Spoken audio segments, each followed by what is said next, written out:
Hi everyone, welcome to another Paranormal M video. Make sure you turn on notifications so you don't miss any new videos. And if you enjoyed tonight's stories, please leave a like. Our first story is from someone who grew up on a reserve in Ontario and had paranormal experiences throughout their childhood. Some of them felt harmless, while others, especially a tall shadow figure watching from the hallway, were much more frightening. Looking back, they wonder whether sleep paralysis could explain some of it, but not everything makes sense. Get comfortable, relax, and I hope you sleep well tonight.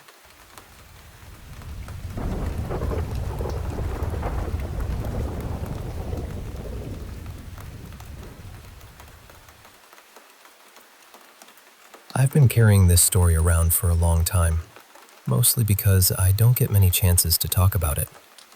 It still feels strange saying it out loud, but I need to get it off my chest. When I was growing up in foster care, I lived on a reserve in northern Ontario. I was there from the time I was about 4 until I was 14.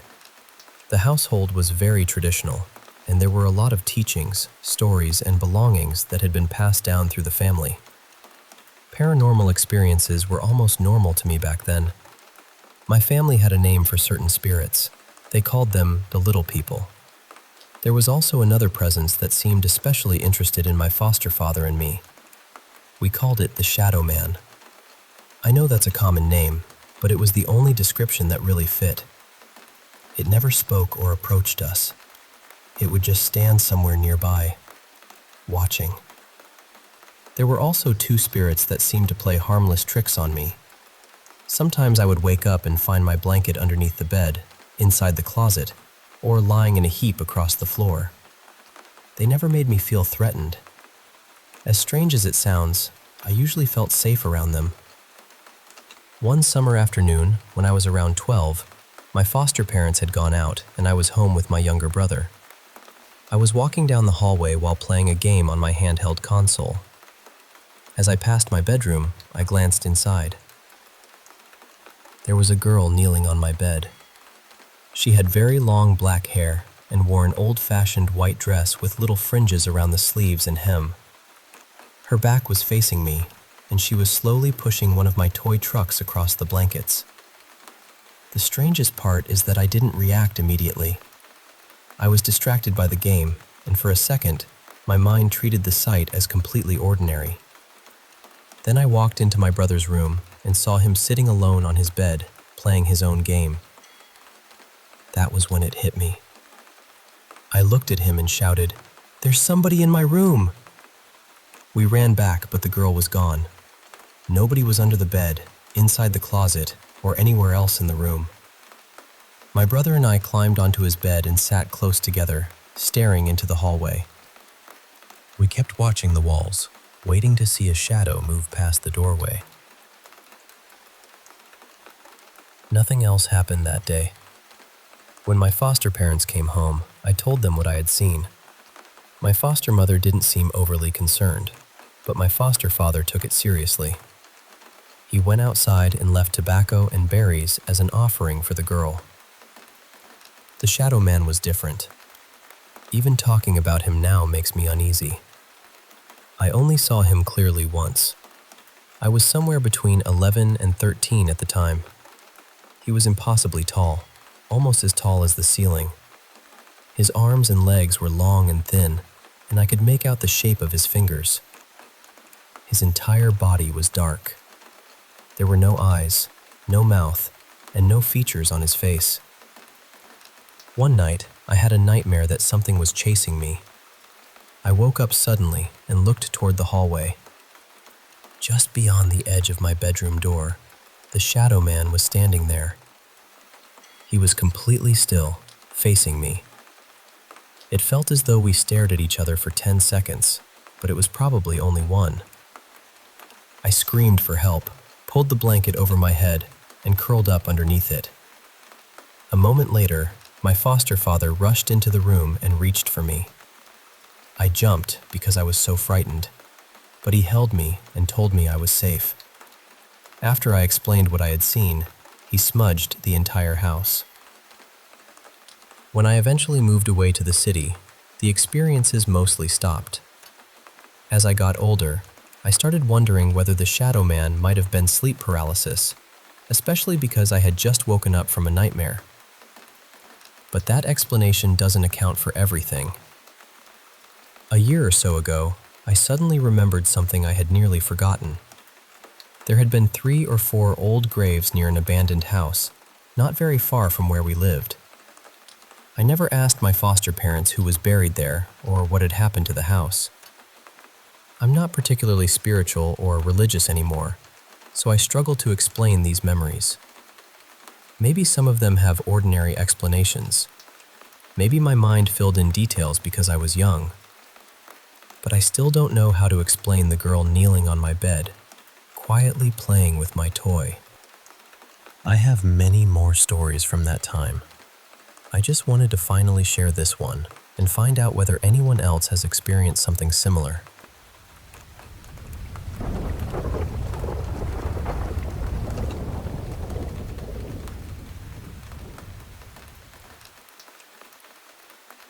Hey, I want to share some experiences that really shook me.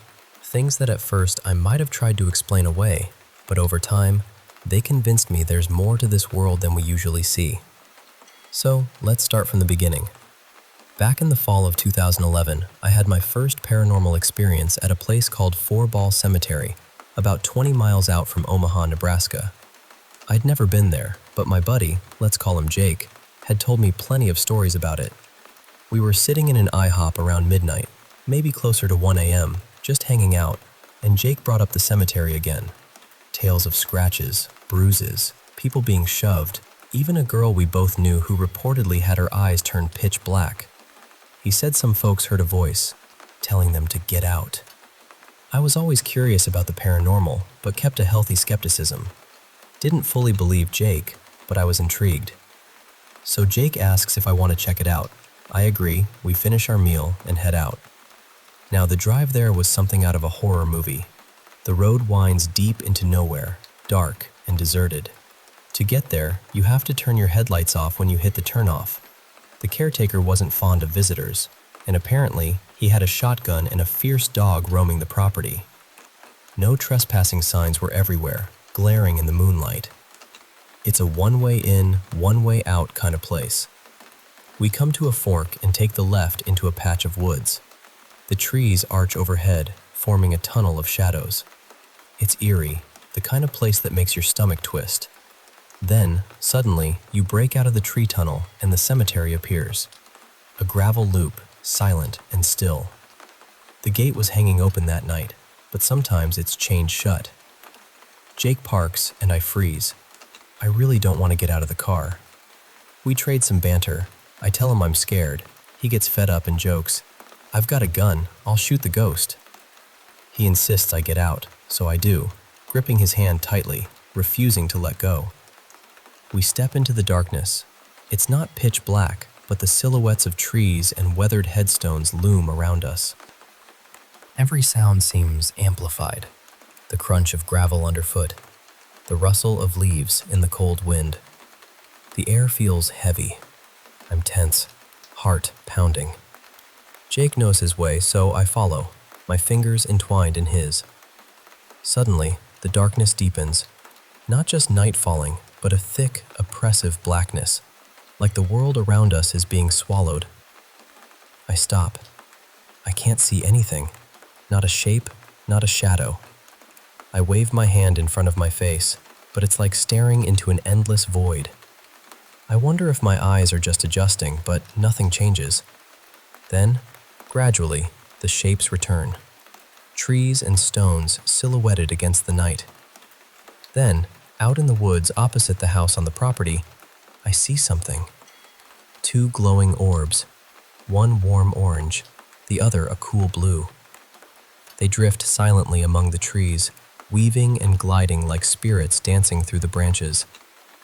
They don't look like flashlights, but I try to convince myself they might be. Then things get weirder. These orbs never disappear. Instead, they instantly shift positions. One moment, the orange orb is here. The next, it's over there, far closer, then farther again. always visible, always moving smoothly, no interruption. No noise accompanies them, no footsteps, no whispers, just eerie silence. If it were a person, surely there'd be some sound, but there wasn't. This went on for a while before they vanished completely. Shortly after, a dog barked somewhere deep in the woods. It startled us, and we left quickly, adrenaline rushing through every vein. Now, shifting gears a bit, when I was 7, I had my first brush with the unexplainable, back when I lived in Germany. I was in my room and saw a figure. My mind has since blurred the details, but the fear was raw and overwhelming. I fell to the floor, tried to scream, but no sound came out. It was pure terror. By 12, I started hearing footsteps and glimpsing shadows. I was fascinated by the paranormal, so maybe it was just my mind playing tricks.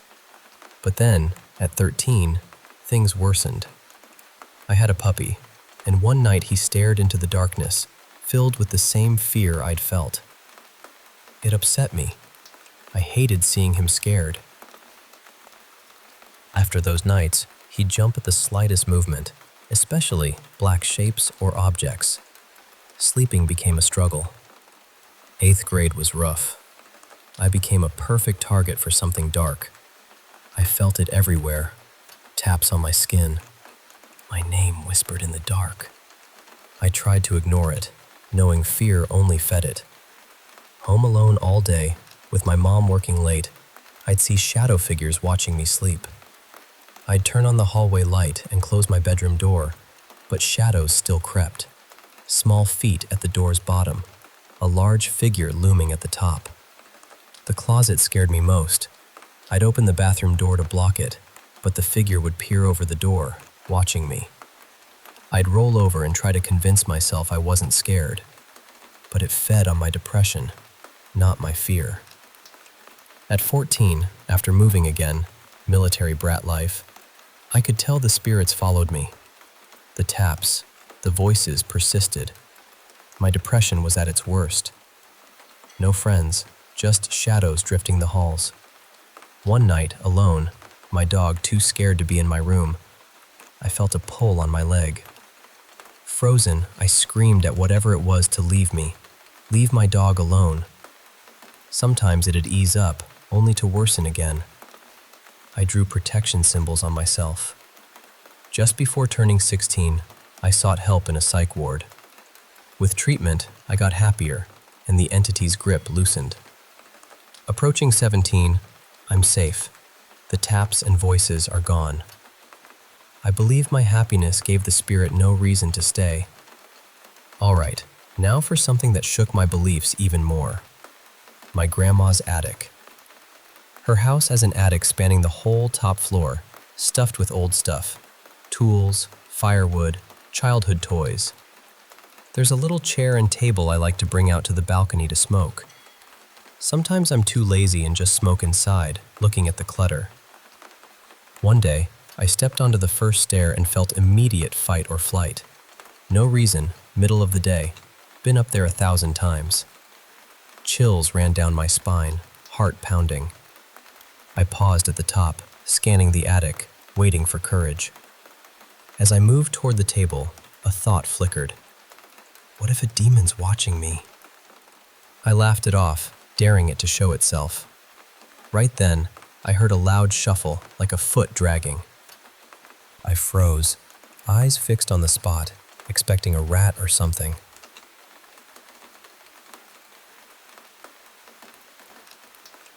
Just when I thought it was over, a distorted piano chord played, the kind of haunting, twisted sound in horror movies. I didn't wait. I ran downstairs, trying to play it cool. Mom heard the piano, thought I was fooling with old toys. I went along with it, not ready to admit I thought a demon was there. Later, I went back up determined to find the piano. I found a bag of toys, pulled out a cheap toy piano. No batteries inside. Put some in, tried playing. No sound. Didn't ease my mind. Weeks later, I rationalized. Maybe the sound was a final electronic breath, a glitch, or my own footsteps misheard. But how did the piano play loudly with no batteries? I posted online for explanations but never found one. Then, just recently, after weeks of construction work and many trips upstairs, I went for a late-night smoke. Stepping on the first stair, that same dread hit me. But this time, I pushed through, sat down, lit my cigarette, and started a monologue out loud, telling any spirit to try me. As soon as I said "try me," a sack of dry sticks moved across the floor, making a loud scraping noise defying physics. I stared, heart pounding, and checked. No rats, no wind, nothing could have moved it. I told it out loud to stop, then started up the stairs. Before leaving, I stared back at the sack to show dominance. It moved again, just a bit this time. Shaking, I left, adrenaline rushing. I'm sitting here now, writing this, a little spooked but determined. I'm no longer a skeptic about ghosts. Something's definitely there. Finally, a story from a friend about their ranch-style home. The woman who owned it before died in a car crash, and since they've lived there, strange things have happened. A mysterious perfume scent drifts through the guest rooms, even after remodeling. Both their mother and father-in-law spent their last days in that room, and since then, shadows flicker, figures pass by. One day, home alone, my friend heard someone talking down the hall, clear as day. When they looked, the voice stopped. No intruders were found. All windows were closed, no devices playing audio.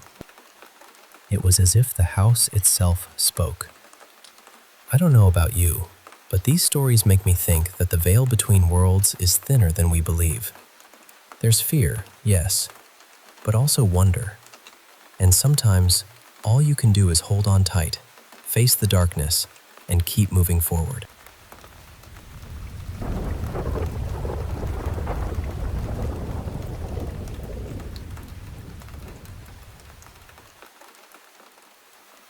Hey, so I want to share this story with you.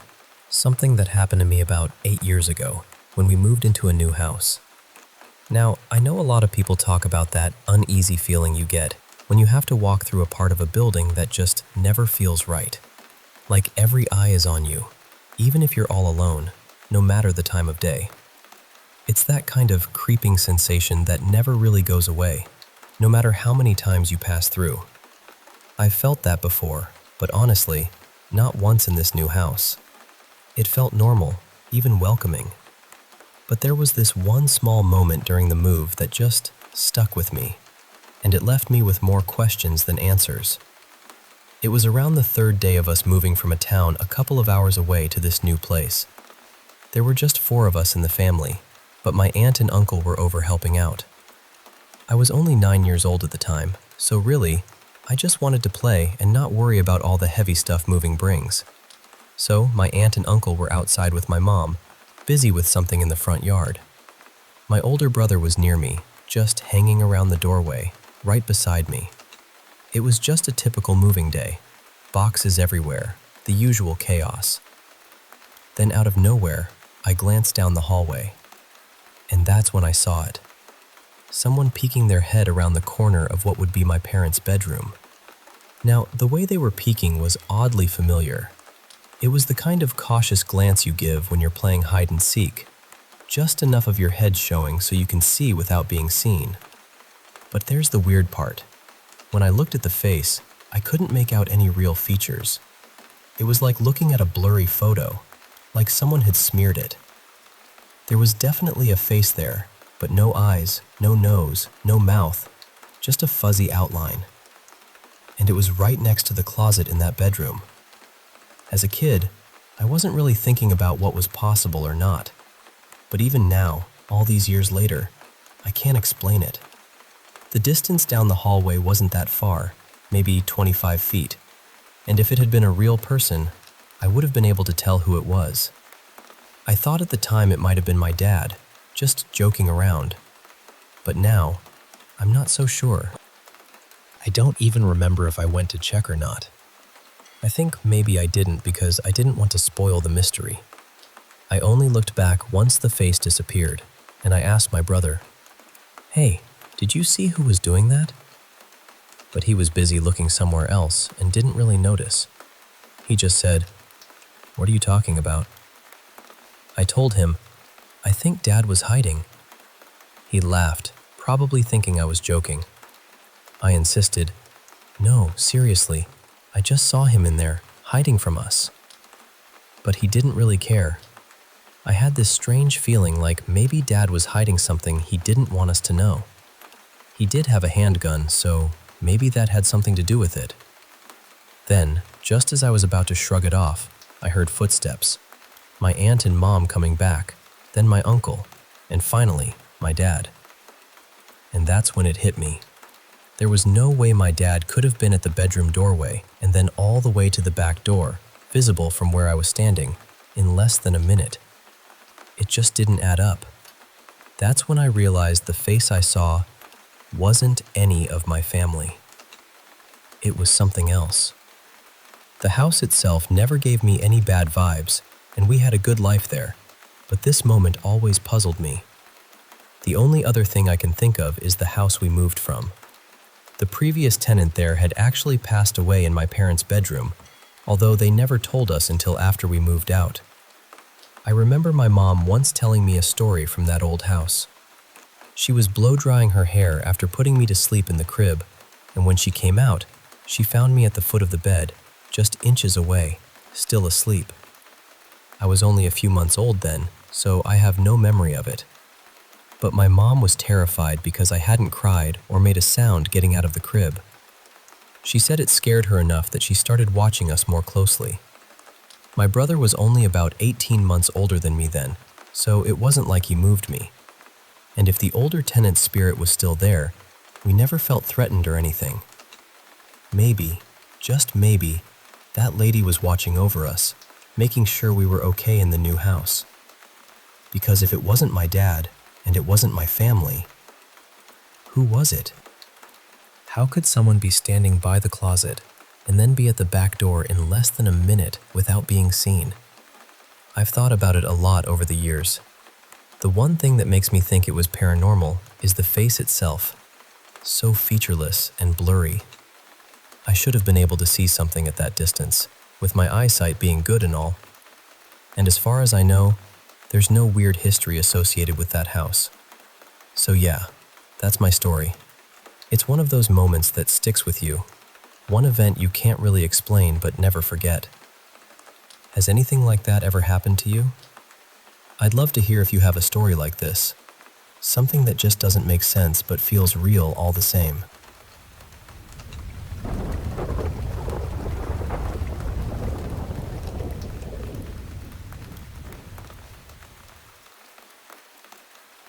Hey, so I want to tell you about two really intense experiences I had a few years back. Both still give me chills when I think about them, and I promise, they're worth hearing all the way through. So settle in, because I'm going to take you through every moment like I lived it again just now. Let me start with the first one. It happened at my sister's place.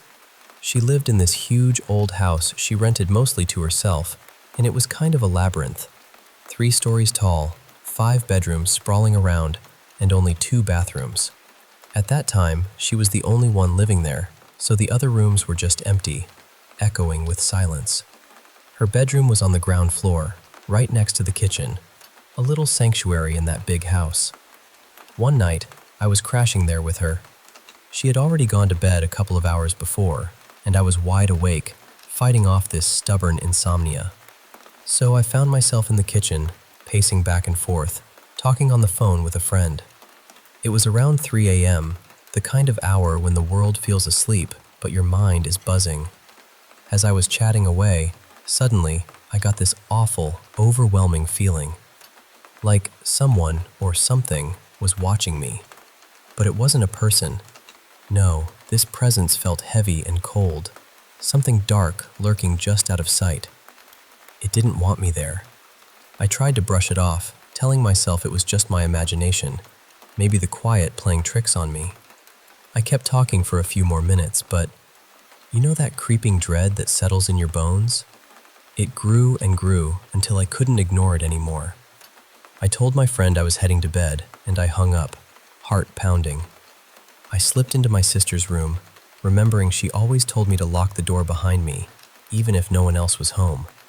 It was a simple lock, just a twist, but it felt like locking out the whole world. I did it without hesitation, then grabbed my blanket and lay down on the floor. The floor, not the bed. Something about it felt safer that night. I had barely settled when I heard it. The unmistakable click of the lock turning, the door creaking slowly open. That feeling of dread slammed back into me, heavier than before. My breath caught in my throat. I must have sat frozen for a full minute, maybe more, before I dared to turn my head. The door was wide open, just like that, standing there as if inviting whatever was out there inside. I stared at the dark doorway, unable to see anything, but feeling the weight of those unseen eyes on me. I was paralyzed, terrified beyond words. Finally, I managed to stretch out my hand and shake my sister awake.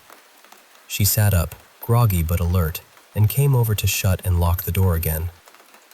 I couldn't move. Fear had me completely still. I remember feeling so small and vulnerable, like the shadows around me had come alive. That night left a mark on me.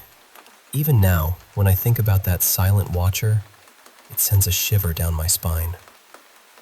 All right, now on to the second story. This one's about a caving trip that went way off the beaten path. So, I'd been curious about caving for a while. I lived near a region dotted with caves and a tight-knit community of explorers. I wasn't ready to splurge on fancy climbing gear yet, just wanted to dip my toes in, starting with easy, safe caves. One day, I was chatting online with some caving folks, trying to organize a trip when this guy, Gary, messaged me. Gary was well known around my small town, a genuinely good guy, and he invited me to join his friends for a walk in a hidden cave nearby. It sounded perfect. Low pressure, no crazy climbs. He warned me the entrance was a bit of a hike into the woods and to bring plenty of supplies. The next weekend, I met up with Gary and his group, Ross, Jill, and Brad. Their faces were familiar, the kind you recognize but can't always place. Small towns do that to you. We shook hands, and within minutes of trekking into the forest, it felt like catching up with old friends. Curious, I asked Gary, "So, does this super secret cave have a name?" He chuckled. "Oh, right, I forgot to tell you. It's part of the old Filler mine." That name rang a bell. Filler, like Old Man Filler who lived just outside town, the eccentric guy everyone whispered about. I put two and two together and asked, "You mean the Filler family? The ones people think are kind of nuts?" Gary smiled. "Be nice now. He's harmless, just a bit odd." But yeah, his family owned the mine before it shut down. I realized I might be the only one clueless about this hidden piece of local history. We pushed deeper into the woods, the crunch of leaves underfoot mixing with the occasional bird call. The air grew cooler, damper as we neared the cave entrance, half hidden behind a curtain of vines. As we stepped inside, the world outside melted away. The walls were rough and jagged, the silence thick except for the drip of water echoing softly somewhere deep within. I felt a thrill mixed with unease. This was real, raw earth, untouched and mysterious. We explored cautiously, our flashlights cutting through the darkness like blades. Every shadow seemed to twitch just beyond the light, every sound amplified in the quiet. The deeper we went, the more the atmosphere changed, a heavy stillness that pressed on my chest. At one point, Jill whispered about strange markings on the walls, faded symbols that looked almost ritualistic. My heart hammered louder then, the eerie vibe settling in. We all felt it, like the mine held secrets it didn't want us to uncover. By the time we turned back, the sun was dipping low, casting long shadows across the forest floor. I left that day with a new respect for the underground world, and a lingering sense of unease about what we'd stumbled upon in the filler mine. Both experiences taught me a lot about fear, how it can grip you, freeze you, and yet how facing it brings a strange kind of strength. Thanks for listening to my stories. I hope you never have to feel that kind of dread, but if you do, remember you're not alone.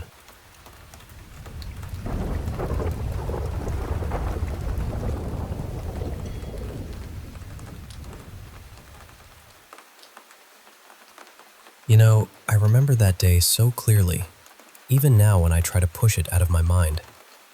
I was standing there, watching Ellie pace back and forth, looking like she was about to be sick any second. The tension in the air was thick, almost choking.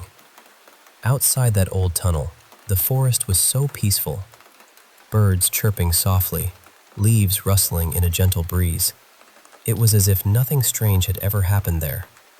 You'd never guess that beneath your feet, hidden in the dark, there was a dead man lying in wait to be found. It was surreal. I must have lost track of time because before I knew it, Ross and Tilly came back up from the mine. But Gary was nowhere to be seen. Ross looked paler than when we first found the body, like all the color had drained out of him. Tilly's face was a mask of confusion, her eyes searching for answers that weren't coming. "They're gone," Ross said, his voice barely above a whisper, choking on the words. I blinked, trying to make sense of it all. "What do you mean, gone?" I asked, my own voice rough and hoarse from the fear and exhaustion.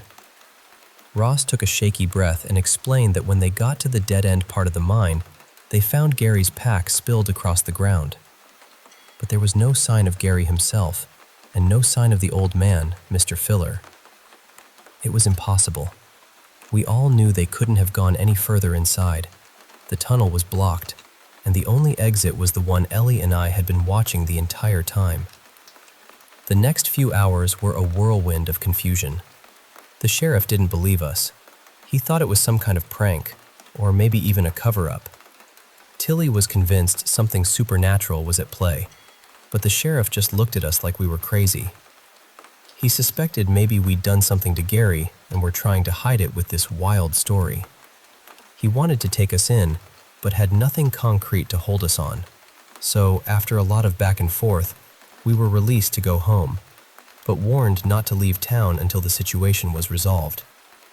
I remember walking back, my legs heavy, my mind racing but utterly exhausted. When I got home, I was so drained I kicked off my boots and just collapsed onto my bed. I didn't move for what felt like forever. 10 hours of sleep, only waking up because my arm was itching fiercely. The next day, the news about Gary's disappearance had spread through town like wildfire. Everyone was talking about it, whispering behind closed doors. I wanted to go out and search for him, to help in any way I could. But the moment I got home from the cave, a terrible flu gripped me. My body shook with chills no matter how many layers I piled on. And even though I could eat, it felt like my stomach was an empty pit, never quite full. For days, I was trapped in that feverish, weak state, unable to do anything but lie there and shiver. Finally, when I felt a little stronger, I decided to take a long, hot shower. Rubbing my arms, trying to wash away the sickness, my fingers brushed against something strange, a bump on my left forearm. I held it up to the light and saw a pale, fleshy mass that made my stomach churn. I almost fainted right then and there. I knew I shouldn't, but I poked at it, trying to figure out if it was hard or soft. That's when I saw it. My skin parted slightly, and a mushroom cap started to sprout through. I gagged, a wave of nausea crashing over me as the hot water ran down my skin. Panic surged through me, and I started pulling at it, yanking the mushroom out of my arm and tossing it aside. But it wasn't just one.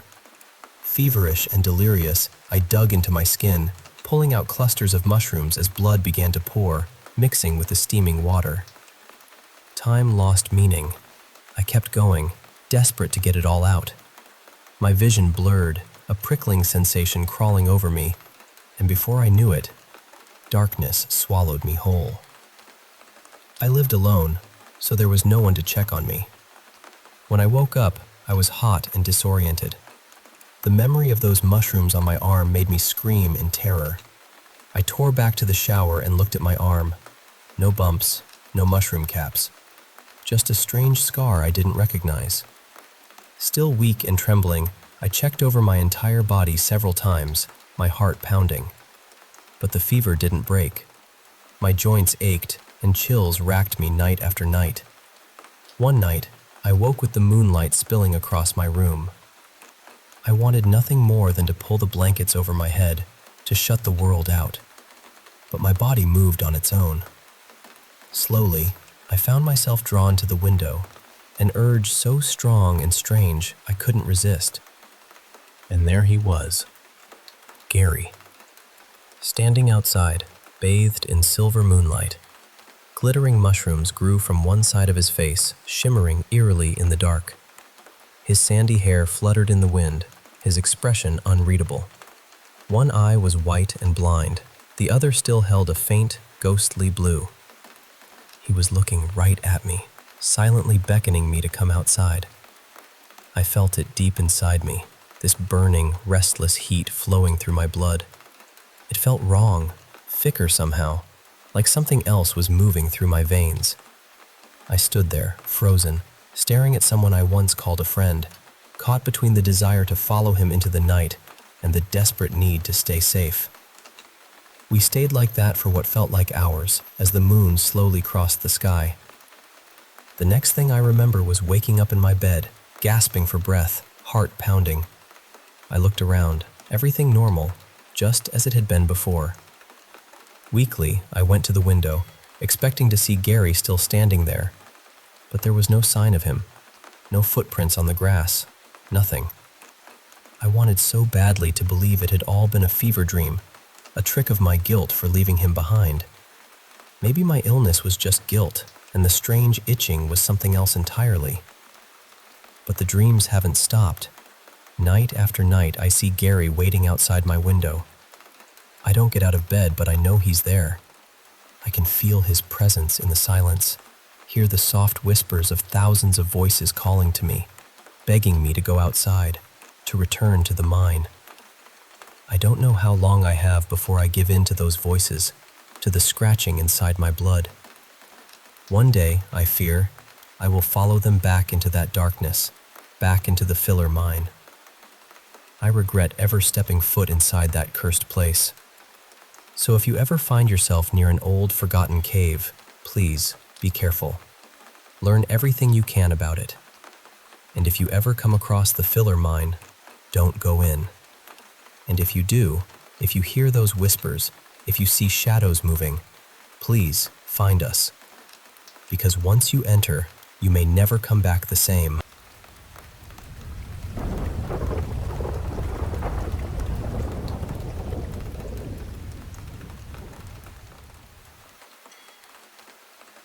Hey, I want to share something that happened to me, something that still haunts me to this day.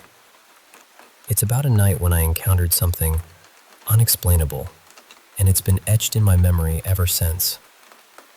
So, I work way out in the middle of nowhere. Picture this, a massive empty field, fields of corn stretching far, a highway nearby, and just a couple of factories, a trucking company, and a place renting farming equipment. That's it. Nothing else for miles around.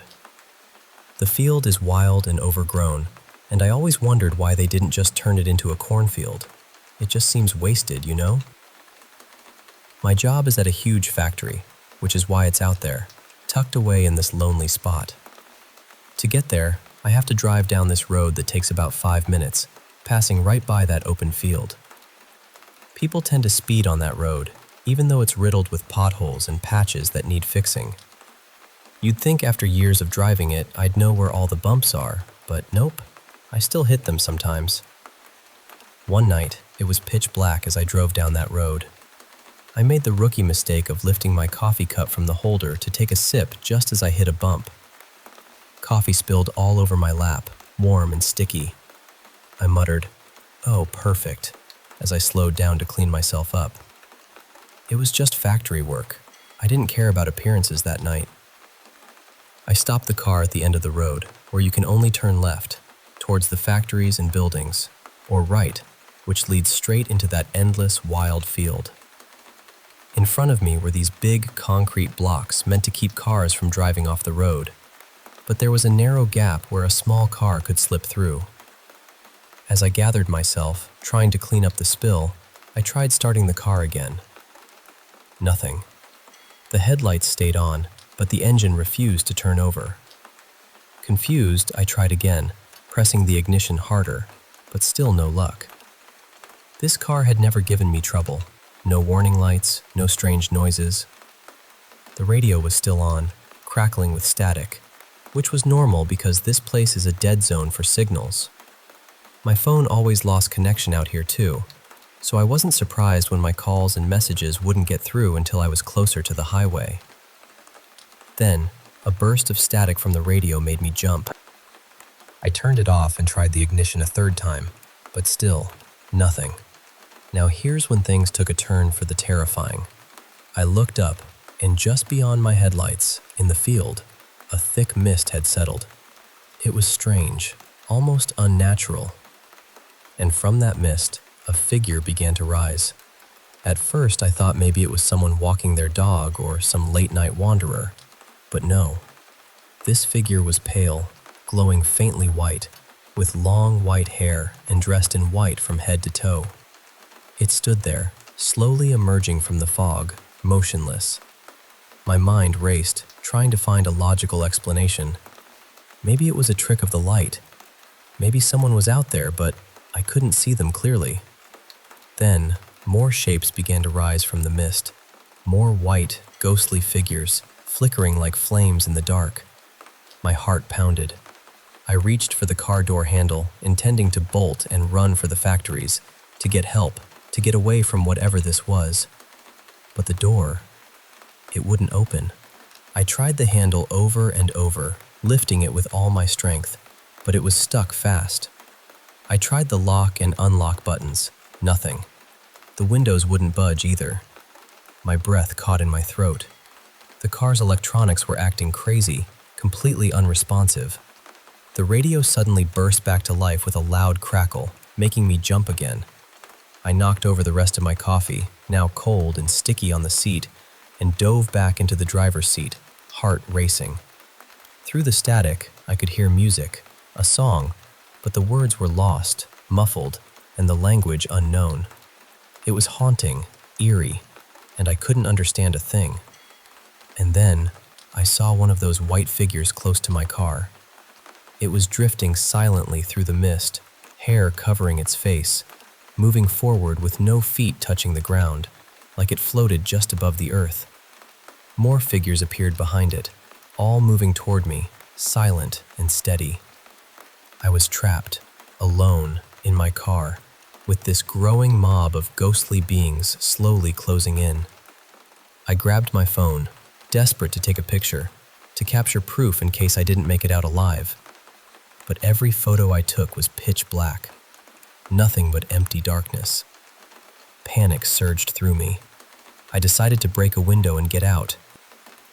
I grabbed the jacket from the back seat, wrapped it around my fist, and slammed it against the window. Pain shot up my arm and into my jaw, but the glass didn't even crack.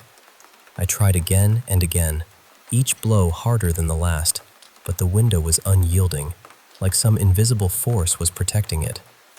My arm throbbed, and the cold sweat ran down my back as I sat back, exhausted and terrified, surrounded by those pale, flickering figures.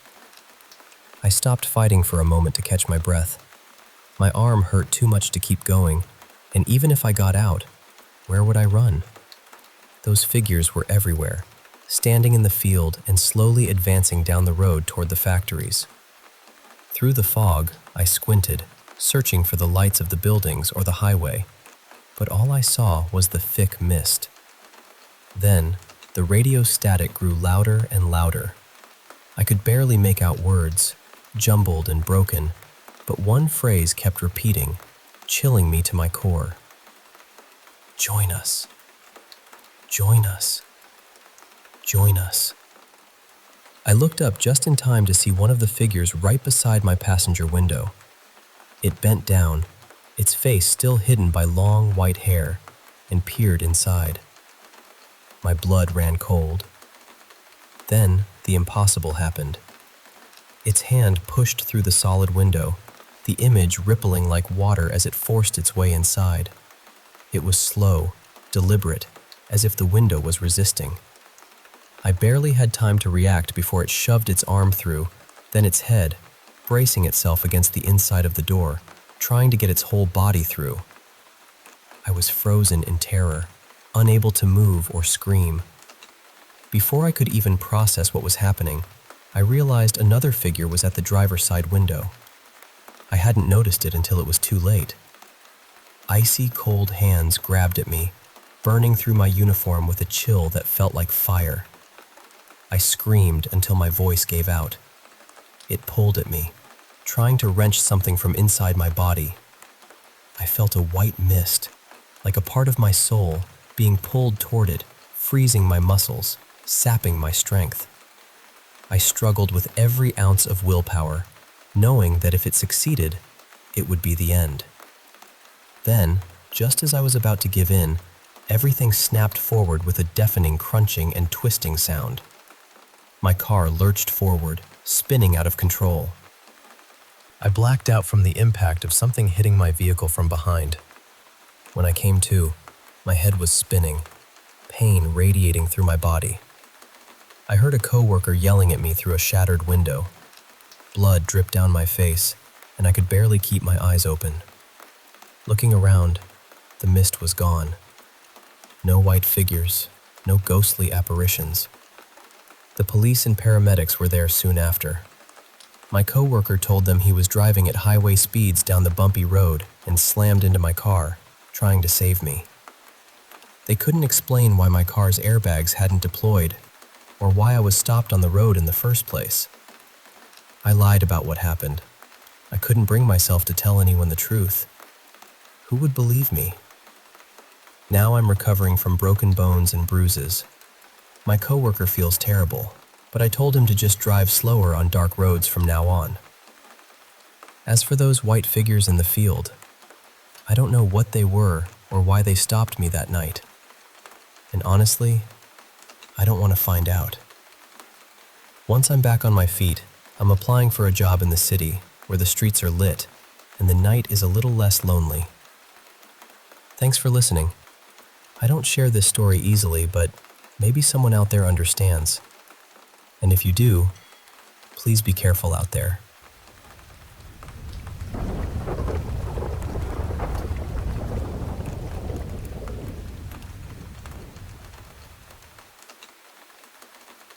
Hey, I want to tell you about something really strange that happened while I was staying with some family out in the countryside. So, picture this. We're in this super rural spot, right? The kind of place where the nearest store is hours away, and the stars feel close enough to touch. We got here late on a Friday evening and planned to stay until late Monday.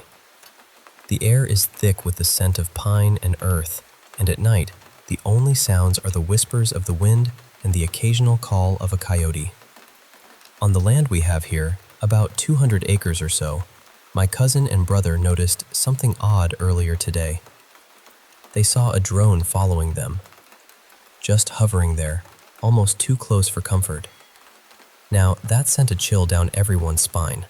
I mean, it's our private property, and having some drone creeping around feels like a serious invasion of privacy. But we all tried to brush it off, thinking maybe it was just someone from a nearby farm being nosy or bored. Fast forward to Monday, and it's 2:25 in the morning.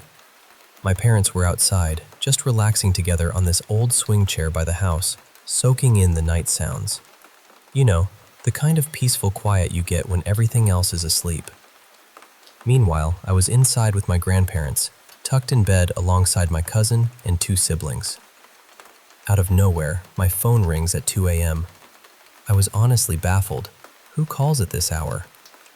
I picked it up, saw it was my mom, and immediately felt this knot in my stomach.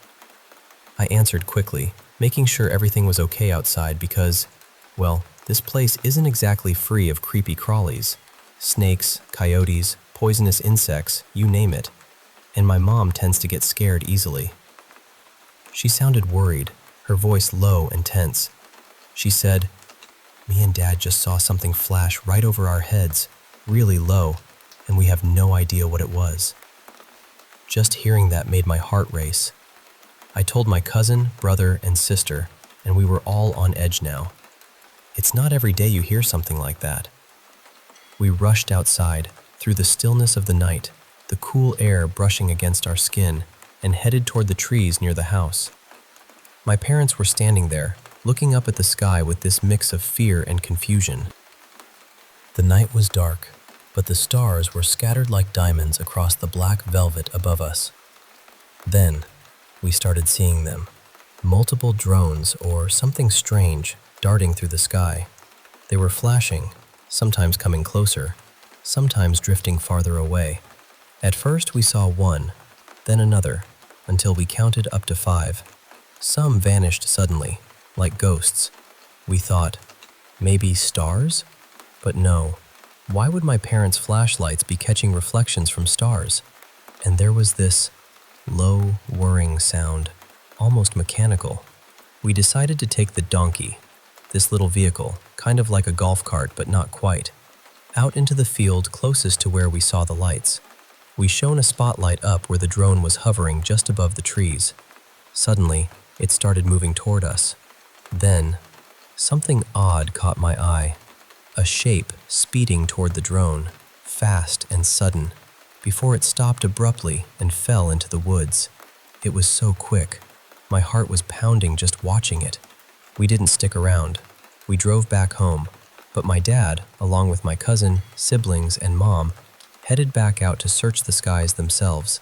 My grandma stayed on the porch, waiting anxiously for them to return. I went inside because the bugs were already swarming me, and I really wasn't up for that. But then, strange noises started coming from outside, the kind of noises that make your skin crawl. I heard a sharp yell, and the dog began howling and barking uncontrollably. Then, I overheard my mom telling Grandma that she had just heard my sister scream. Something was wrong with the cows my grandparents keep. After a while, the family came back. They stayed outside, but my sister came inside, tears in her eyes and fear written all over her face. She told me that at first, the cows seemed totally fine. Then, out of nowhere, they started acting strange, restless. And then came the scream. A loud, piercing woman's scream that sliced through the night. And the strange lights? The UFO, as we started calling it, was getting closer, flashing these eerie green and red lights. They didn't hesitate. They drove fast back to the house. Now, here we are, all of us completely baffled and freaked out. What on earth is going on? Why are these things watching us? Why are there so many of them? What are they, really? And is this even legal? I don't know what to think anymore. But one thing's for sure. This night will haunt us for a long time.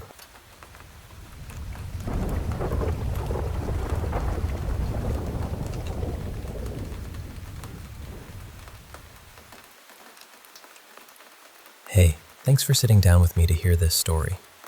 I want you to know right up front, this is something that really happened, at least from my perspective, and I'm sharing it honestly, even if you find it hard to believe. My wife and I have been together for almost 10 years now, and over that time, I've come to realize she has this uncanny connection to a world I can't see or fully understand. It's kind of a family trait. Her mom, her sister, even her niece and nephew have some of this sensitivity, but she's definitely the most in tune out of all of them. For instance, she's seen her mother's spirit in our house. Yeah, we actually live with her dad. And she's encountered other spirits or, well, I guess you could call them creepy, frightening figures. They really spook her. And here's something else. She's even seen my uncle, who passed away back in December 2017, at his house, which is still here in town. Now, let me tell you about the car. At the end of April, we bought a newer vehicle, a 2014 Infiniti JX35, a mid-size SUV. It's got all these gadgets and gizmos, including those blind spot warning lights near the side mirrors. You know, just simple little LEDs that light up when the sensors detect something in your blind spot. I always thought they only picked up other cars or big stuff. Maybe not motorcycles or bikes, but I wasn't certain. We live in a small, rural town, just outside a city of nearly 1 million people. The town's about a 20-minute drive from the city, and it's out in this really open desert area in the southwest. It's quiet, pretty empty, lots of open space. One night, we were driving off the highway onto this road that leads right into town. It's a 2-lane road with a pretty sharp left bend just after you get off the highway. There's about 5 feet of dirt and sand right off the pavement. I'm guessing that bend has probably caused a few accidents over time, mostly because it's a tricky spot to turn on and off the highway, but it would take some reckless driving to really mess up there. Anyway, as we're going down that road, my wife points out the blind spot light lit up. I hadn't really noticed before, but she tells me it happens quite a bit, like 3 to 5 times a month since we got the car. It had just come up in conversation maybe a month ago, and now I was paying attention. Because the bend is to the left, it's usually the passenger side sensor that lights up, and I don't always see it from the driver's seat. That night, I tried to figure out what triggers it. I drove close to fences, trash bins, lampposts at different speeds, but nothing made the light come on. It only lit up when there was a vehicle nearby, or sometimes seemingly at random. Fast forward to last night. We just bought a house in the city at the end of last month, and we've been working on it almost every night, painting, fixing things up before we move in. Around 9 p.m., we finished painting and taping the walls and trim. The night was clear and cool, which is unusual for this dry, hot part of the country. My wife suggested we open the windows and sunroof and turn off the AC.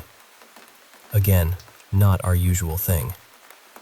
So we're driving off our street towards my dad's place to pick up our kids, windows down, the cool night air flowing in. My wife's right hand is resting outside the window. We're in a well-lit area now, near a Pep Boys, Walgreens, and some other stores. Suddenly, she lets out this sharp, startled scream. A shiver runs through her, and she leans her face into my arm, clutching it tightly with both hands. She doesn't want to look anywhere. I'm alarmed because this isn't just a quick scare. It's intense. I ask her if she's okay, what's wrong, but she doesn't answer right away. After about 10 to 15 seconds, she looks back out the window, slowly rolls it up, closes the sunroof, and tells me to close my window too. I do. Then she tells me what happened. While her hand was outside the window, out of the corner of her eye, she saw the blind spot light come on. As she turned her head to look, she suddenly felt something, a gentle touch, like a hand brushing over the top of her arm and hand. She didn't say she saw anything, so I think she didn't get a chance to look after feeling that touch. After we shut the windows and sunroof, she said firmly, "They're not welcome. They need to leave right now." About 5 seconds later, she shivered again and said she felt a sudden coldness that vanished almost immediately. We went to pick up the kids and then went out to dinner with our niece and her aunt, who have been helping us with the house. They drove separately, so it was just the two of us in the car. On the way home, near our current house, the blind spot light came on again. I tried to replicate that moment by driving slowly and close to a light pole on our property, within about 4 feet of the vehicle. But just like before, the sensor didn't light up. So here we are, trying to make sense of this strange, eerie connection between the blind spot sensor and whatever unseen presence my wife feels, sometimes sees, sometimes just senses. And let me tell you, it's not just a little spooky. It's a reminder that there's more going on around us than we realize. And while it makes me uneasy sometimes, I'm grateful to be able to share this with you and to have my wife by my side, watching out for things I can't see.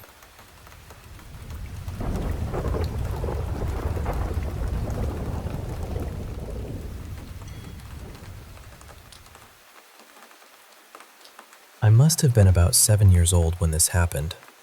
We were living in a small trailer park called Maple Ridge, and our trailer had a strange layout that never made much sense to visitors.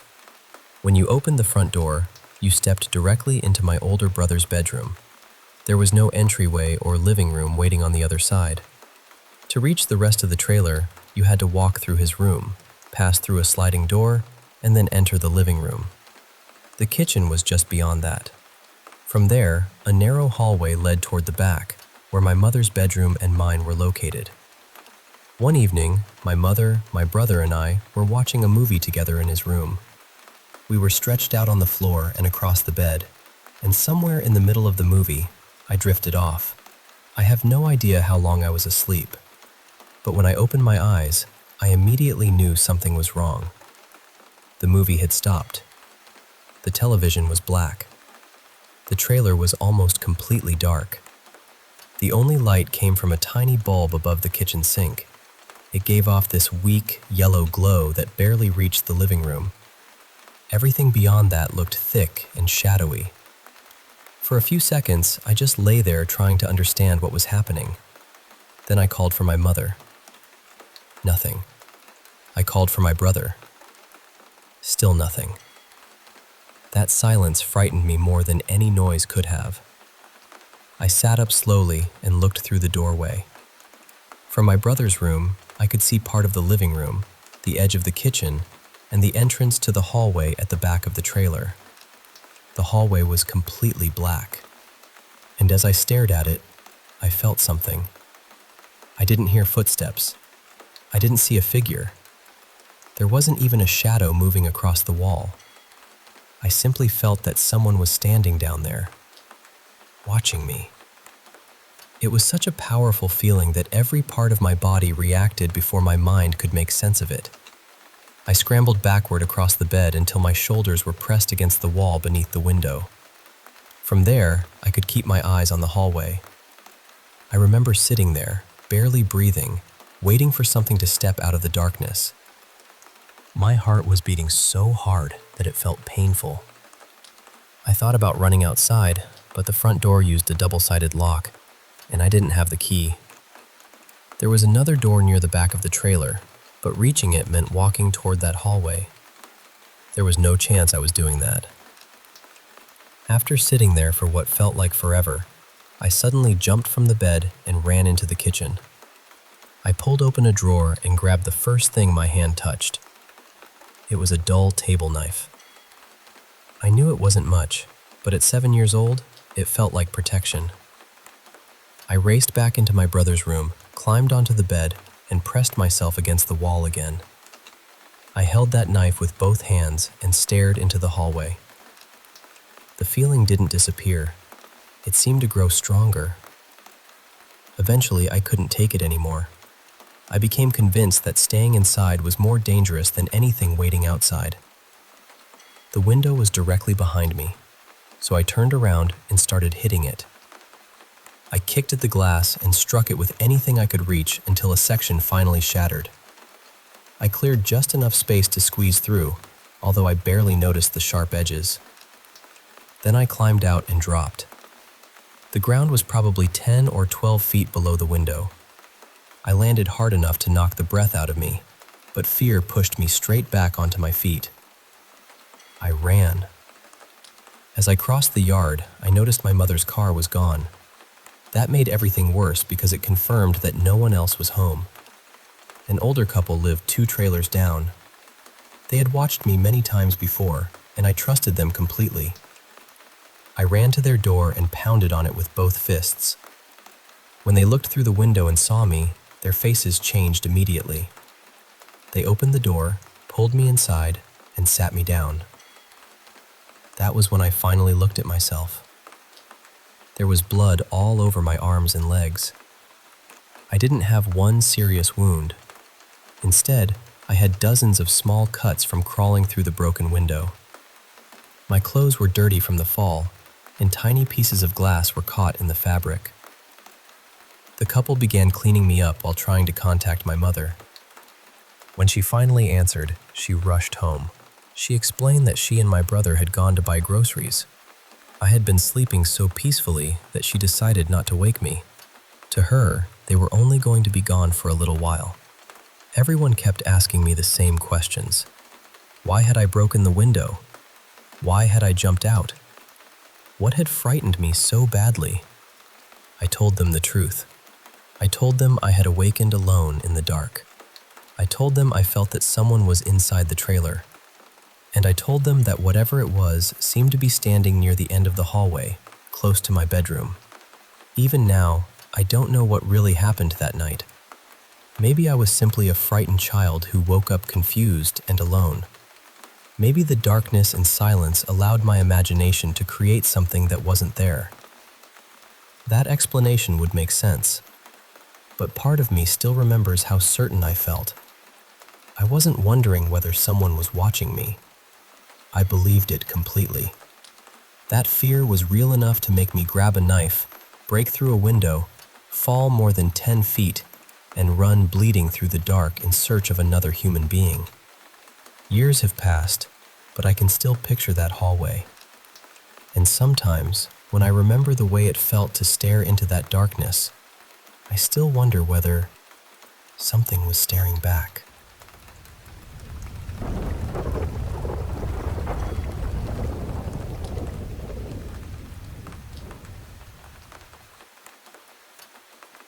I'm 22 now, and some of my earliest memories are of seeing things I couldn't explain. I must have been around 4 or 5 when it started. I would notice shadows moving where no one was standing, strange shapes in doorways, and colors surrounding certain people. At the time, I didn't have words like aura or entity. I only knew that some people seemed to glow, and some places felt deeply wrong. There were rooms I refused to enter. The storage room above our garage was one of them. So was a small secondhand bookstore near our house. The moment I stepped near either place, the air seemed colder and heavier, almost as though something inside was silently warning me to stay away. Things became much worse when I was about 7. At night, I constantly saw dark figures in my bedroom. Sometimes they stood in the corner. Sometimes they appeared near the closet or beside the window. I became so afraid of sleeping alone that I would run into my parents' room almost every night. And when I did manage to fall asleep in my own bed, I often woke up unable to move. My mother has confirmed that I experienced sleep paralysis, but what I remember felt far more vivid than a normal nightmare. My entire body would feel stiff and unbearably heavy. I couldn't speak, and breathing felt almost impossible. There was usually something in the room with me. Most often, it looked like a dark shape with glowing amber eyes. Its body never stayed the same.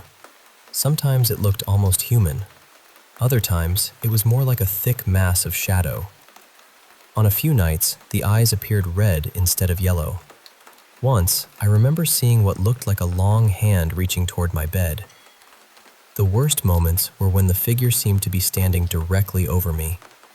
I can still remember the panic in my chest, even though so many years have passed. My parents eventually sent me to a children's activity retreat for a couple of weeks. They thought being around other kids, spending time outdoors, and following a busy routine might help me sleep.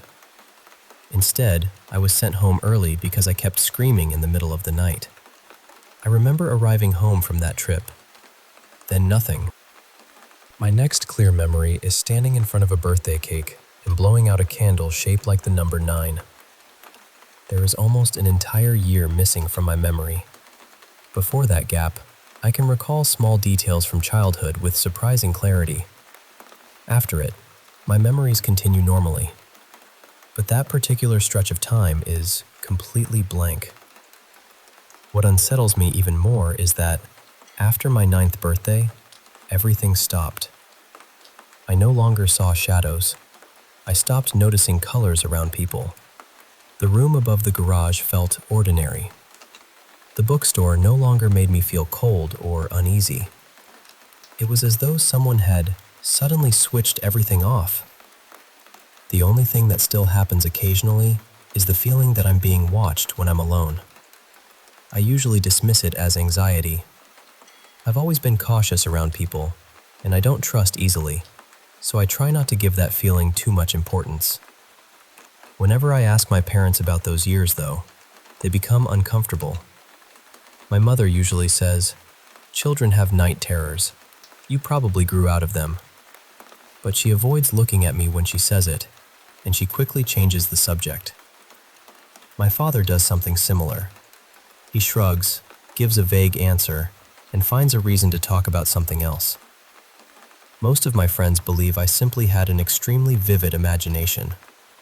A few have suggested that I may have been struggling with some kind of childhood mental health issue.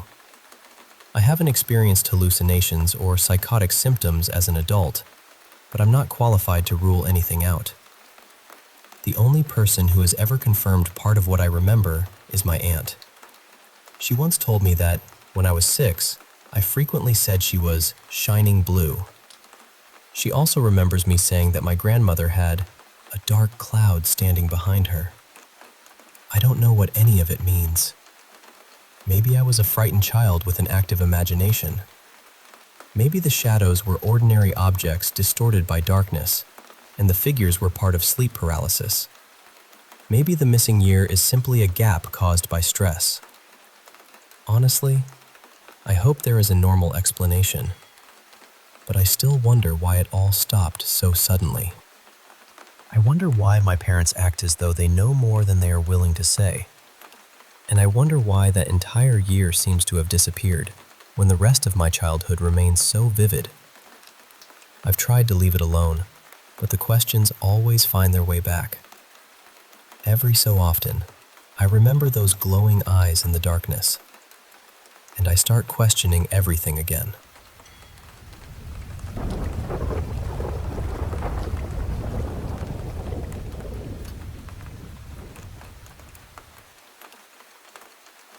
July 15th, 2026.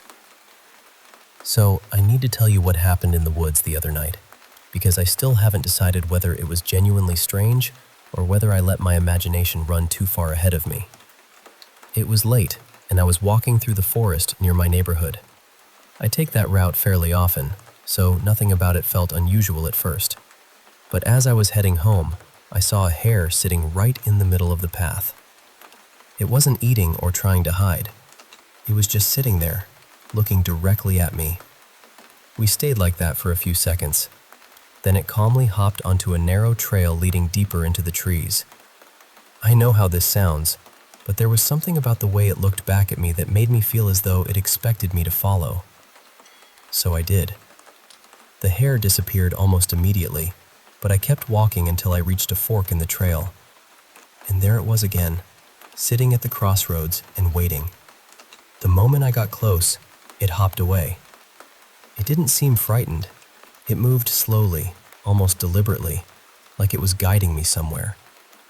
A little farther on, the trees opened into a small clearing on the side of a hill. Above me, the sky was completely visible. At the edge of the clearing stood a rough shelter made from branches and old boards, leaning against a tree. It looked like a half-finished treehouse that had collapsed years ago. Part of the roof had fallen in, and weeds were growing through the floor. I assumed some children had built it during a summer holiday and eventually forgotten about it. The hare was nowhere to be seen. I stood in the center of the clearing for a while, waiting, though I couldn't have told you what I was waiting for. I grew up listening to ghost stories, so some part of me still wants the world to contain hidden doors and impossible things. When I was younger, I would never have entered those woods after dark. But that night, curiosity won. Then a bat swooped over the clearing and began circling above my head. At first, I stayed still and waited for it to leave. It didn't. After several passes, I started worrying it might come too close, so I backed away and returned to the main trail. That was when I heard the voice. At least, it sounded like a voice. It was low and breathy, drifting between the trees. I couldn't understand any words, but it was too distinct for me to dismiss it as ordinary wind. I started walking home. Less than a minute later, I heard footsteps moving through the leaves beside the trail. There was another sound mixed in with them, a faint metallic clinking. like keys or small chains knocking together. At first, I assumed it was someone walking near one of the nearby houses. Then I stopped. The footsteps stopped too. I walked again, and they followed. After a while, they became faster. Soon, it sounded as though several things were moving through the woods from different directions. I kept going, trying not to run. I told myself that fear was turning every small sound into something larger. Still, I didn't relax until I reached the edge of town and saw streetlights, cars, and a couple of people walking in the distance. I thought it was over. As I passed an old playground near another section of the forest, I heard running again. This time, it was followed by a terrible squealing sound, almost like a frightened pig. I decided it had to be teenagers playing some kind of joke. Maybe they had a recording on a phone. It was late, but that explanation still felt better than anything else. I stood near the abandoned swings and watched the trees, waiting to see someone step out. No one did. Then the footsteps came again, rustling through the leaves less than 2 meters in front of me. The strange part is that I could see the ground clearly. Nothing was there. I went home, wrote everything down before I could forget the details, and eventually managed to sleep. The next afternoon, I returned to the playground. I wasn't planning an investigation. It was simply part of my usual walking route, and I suppose curiosity pulled me in again. I entered the trees exactly where I had heard the invisible footsteps. A short distance inside the forest, I found another shelter. It was nearly identical to the one in the clearing. The same slanted branches, the same half-collapsed shape. Even the entrance faced the same direction. I considered returning that night with candles or tarot cards, just to see whether anything happened. But by the time evening arrived, the idea no longer felt exciting. It felt reckless. So I stayed home. July 17th, 2026. I went back twice yesterday. The first visit was during the afternoon. It was unbearably hot, and the entire forest seemed restless.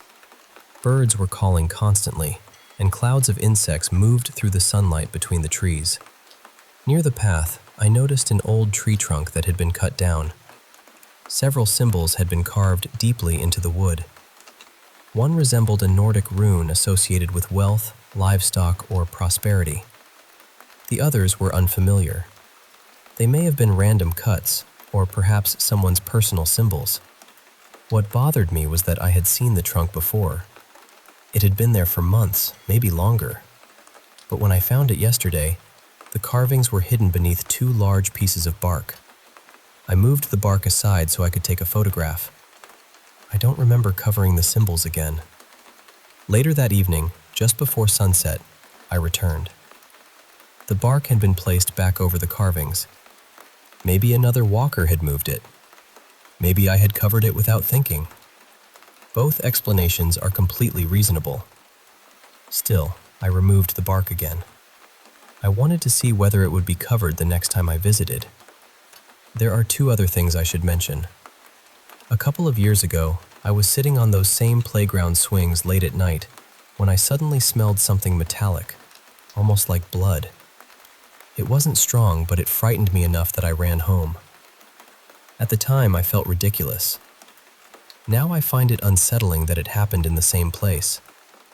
I noticed a faint version of that smell in the woods again during my latest visit, though I could easily have imagined it. And close to that section of forest, there's an old storage building that children used to call the Dead Man's Shed. I doubt it has anything to do with what happened. It was probably just a name invented to scare younger kids. But after the hair, the footsteps, the shelters, and the symbols hidden beneath the bark, I thought I should mention it. For now, I'm going to leave the woods alone for a little while. At least, that's what I keep telling myself.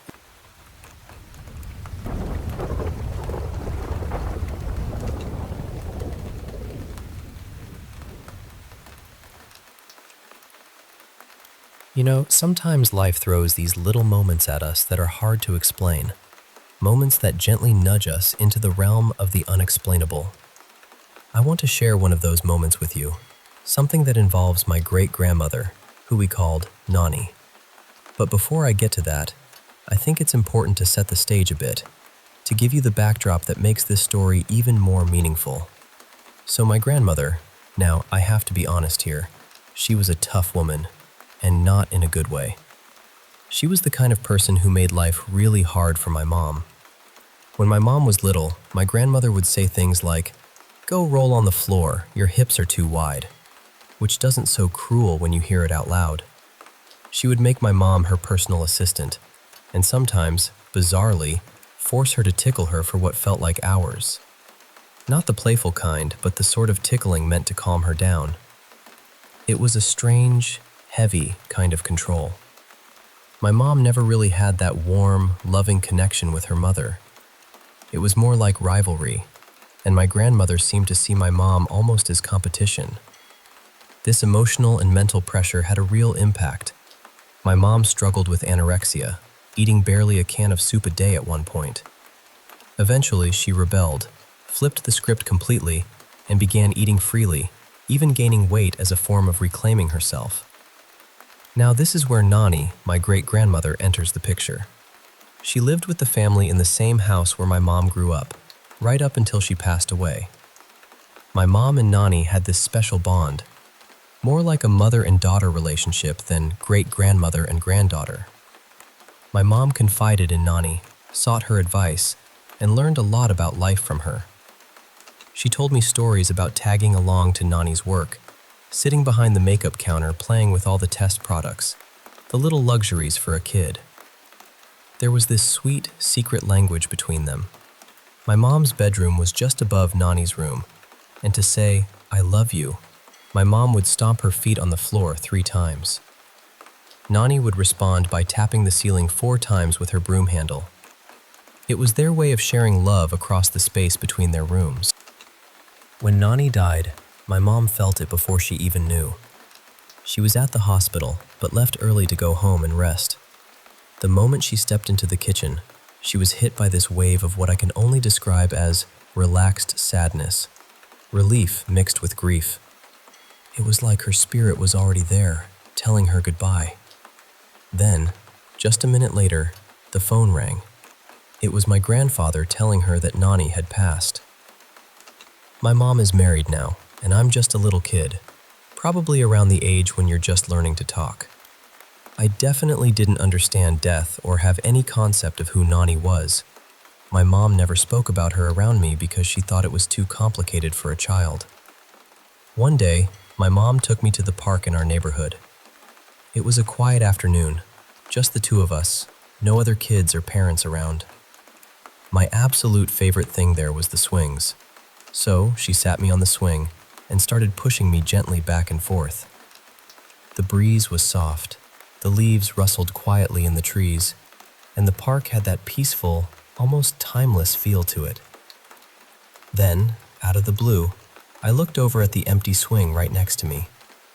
My mom was focused on pushing, not paying much attention.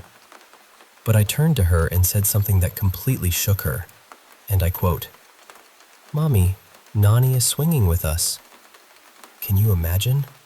I had no idea who Nani was, and here I was naming a person who had passed away, someone my mom had never talked about with me.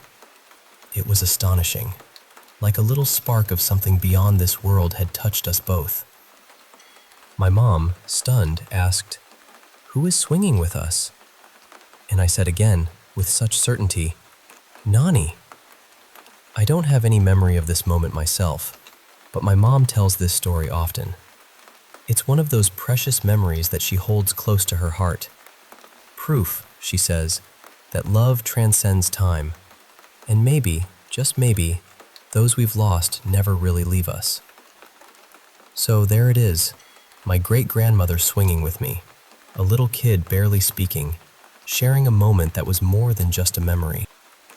It's a reminder that sometimes the unseen leaves the biggest impression on us, and that love, real love, has a way of reaching across generations and even beyond life itself.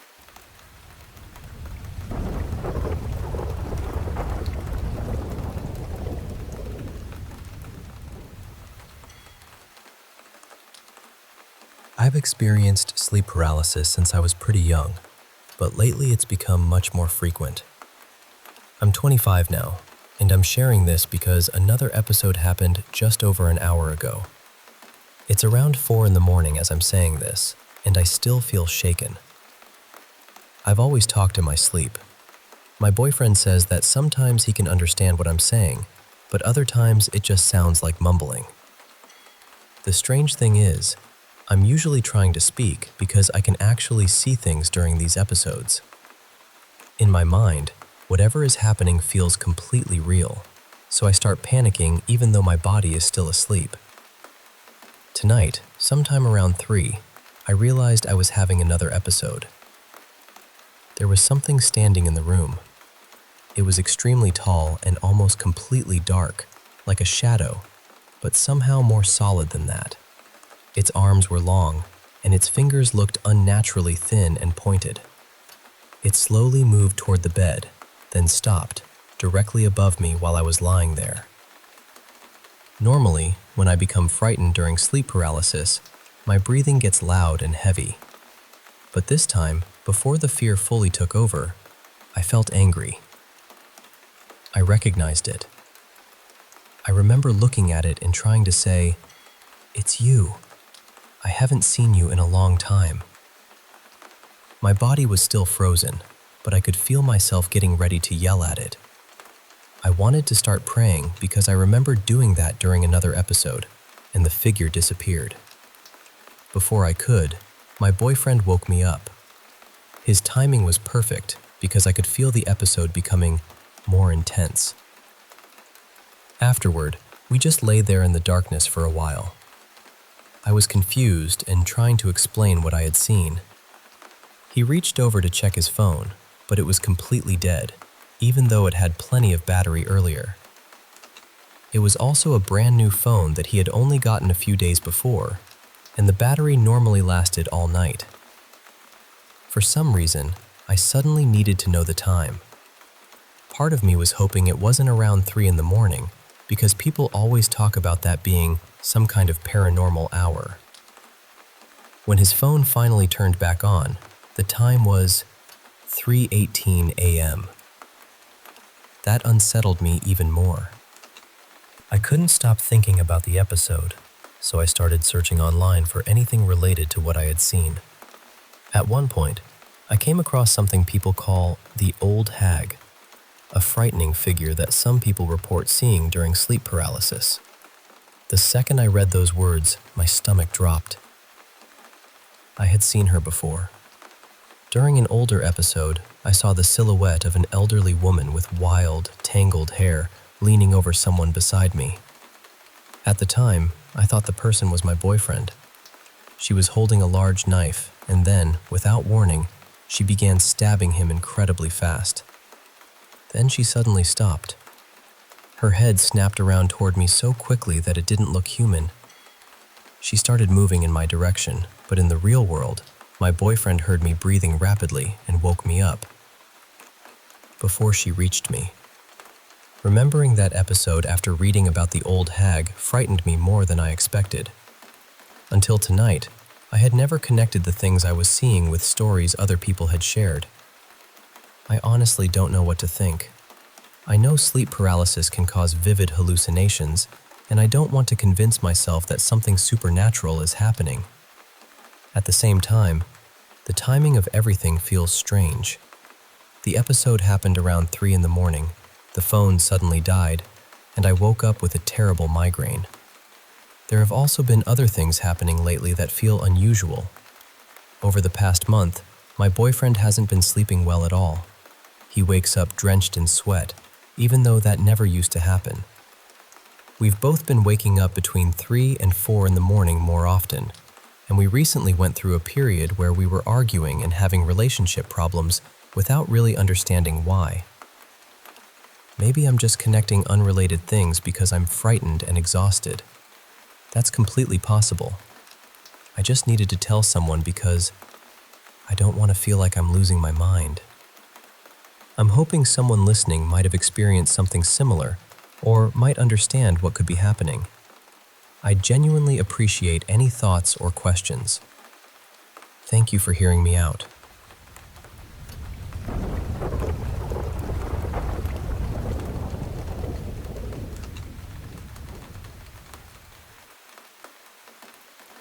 It's been a long time since I saw the creature clearly, but I still remember what it looked like.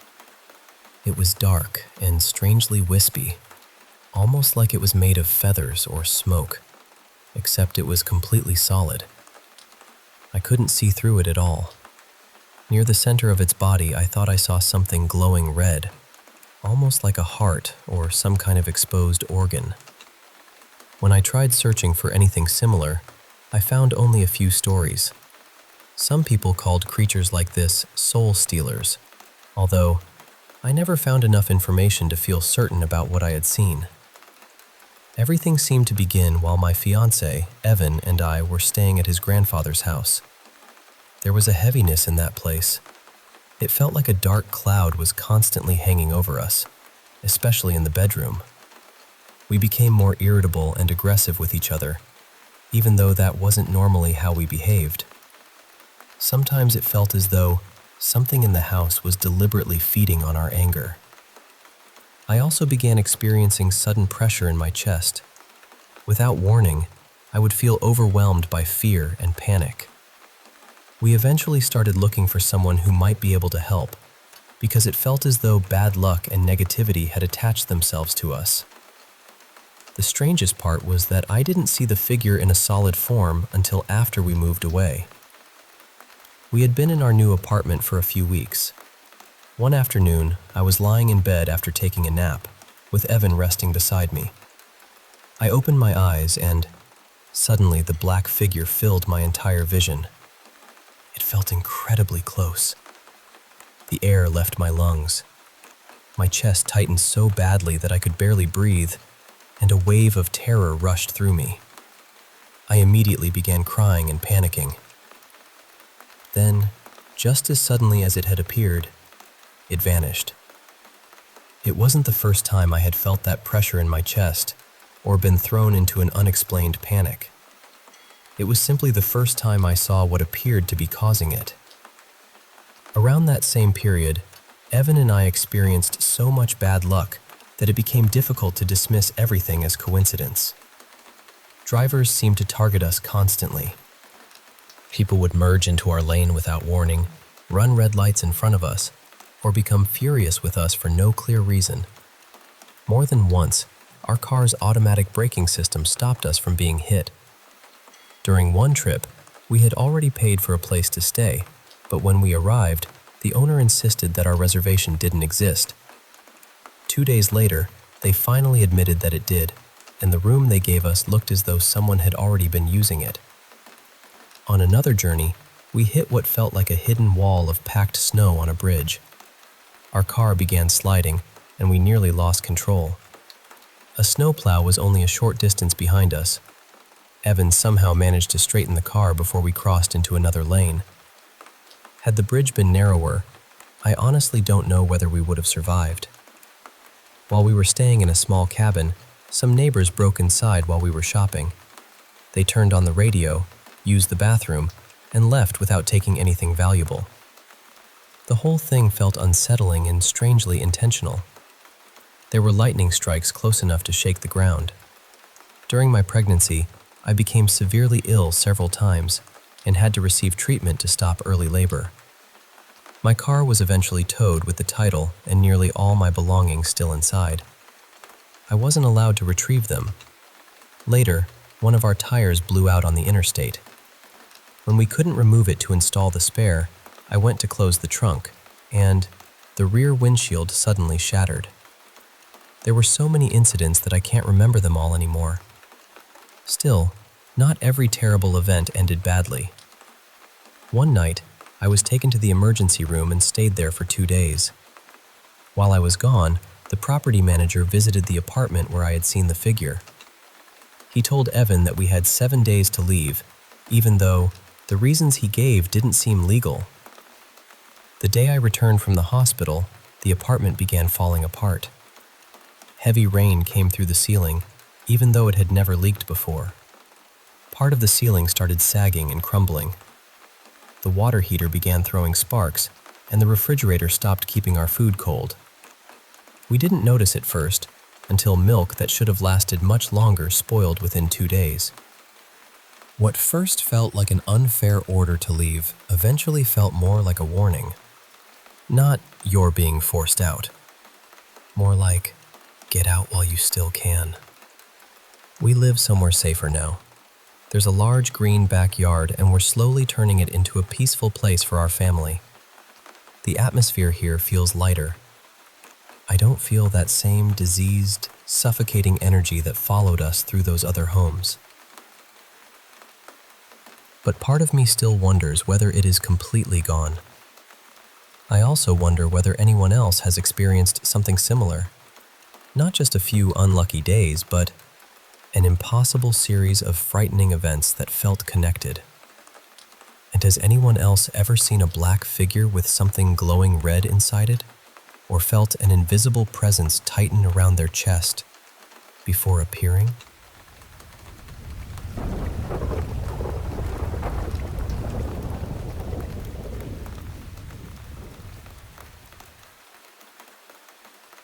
Hey, let me tell you about this wild experience I had when I first moved to Chicago for college. So I was super excited, but also a little nervous, you know? I ended up with a roommate named Ruby. She was really into all things paranormal, which I found pretty intriguing.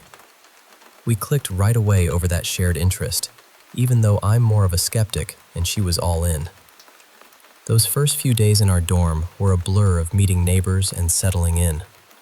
2 of our neighbors, both sophomores, came by and started telling us these eerie stories about how our residence hall was haunted.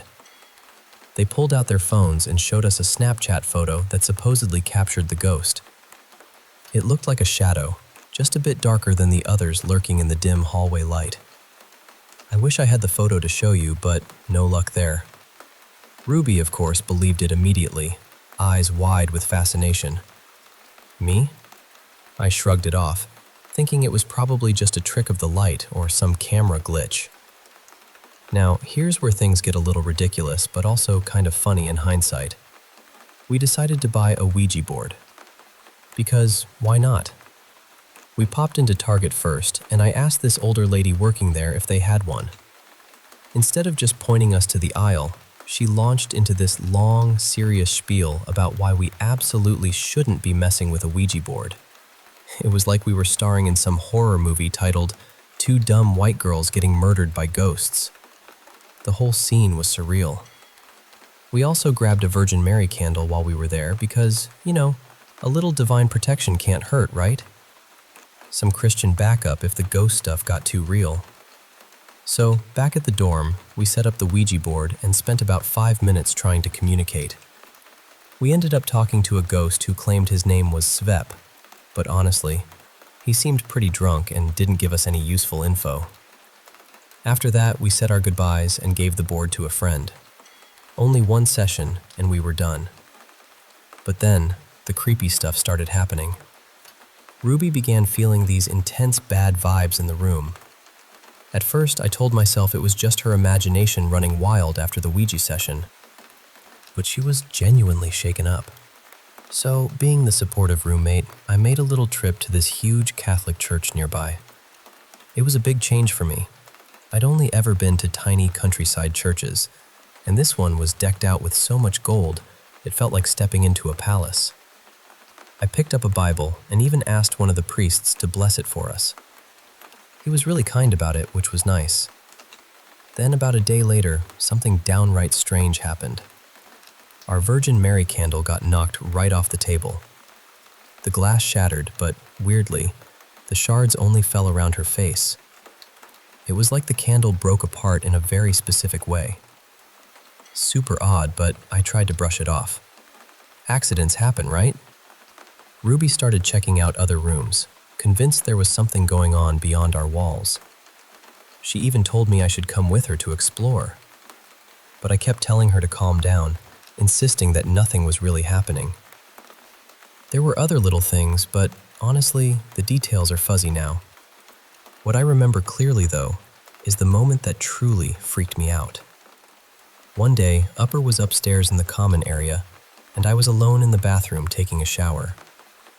The bathroom door was locked, no other roommates around, no pets, nothing. Our shower had 2 shelves for toiletries, one right near the shower head and the other at the back of the tub. I always kept my stuff on the back shelf, which was dry because I angled the water to fall straight down. So I'm standing there, washing under the warm water, when suddenly something hits the back of my calf and drops to the floor. I glance down and see my razor lying there. Now that was bizarre because my razor had been safely on the shelf, nowhere near the edge. Neither I nor the water could have knocked it off. It was like the razor was thrown at me out of thin air. I felt this sudden chill and a jolt of fear. What just happened? But here's the thing that really sent shivers down my spine. When I looked at the condensation on the shower wall, I could actually see the path the razor took as it fell. It wasn't just a straight drop. The razor's trail curved upward against the foggy glass, like something was pressing it up before it fell back down on me. It was as if an invisible hand had lifted it and then let it go. I didn't stop to think twice. I bolted out of the shower, dripping wet, wrapped in just a towel, soap still sudsing on me, and ran upstairs to find Ruby in the common area. I told her everything, my voice shaking a little, trying to make sense of it all. After that, Ruby decided to move out. I stayed in the room until the end of the year, then switched to a single room in another dorm. That hall was right next to an alley the students called Death Alley. Yeah, real comforting name. Some strange things happened there too, but that's a whole different story. Since then, nothing else too crazy has happened. I'm sure there's a logical explanation for all of it. I've experienced far stranger stuff since, honestly. But I wanted to share this little slice of my life with you. A mix of spooky, strange, and just plain weird. Thanks for listening to my story.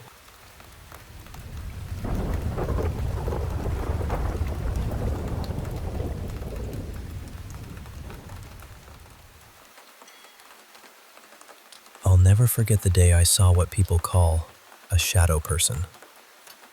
You always hear that you only catch them from the corner of your eye, right? Well, that's exactly how it happened to me. I was working inside this old church that was being renovated, and out of nowhere, I caught this dark shape moving beside me. And I mean, it moved fast. It shot straight through a set of old glass-paneled doors, and I'm telling you, those doors actually trembled for a second afterward. Just this quick vibration, like something had passed right through them with force. It scared me so badly I just froze there.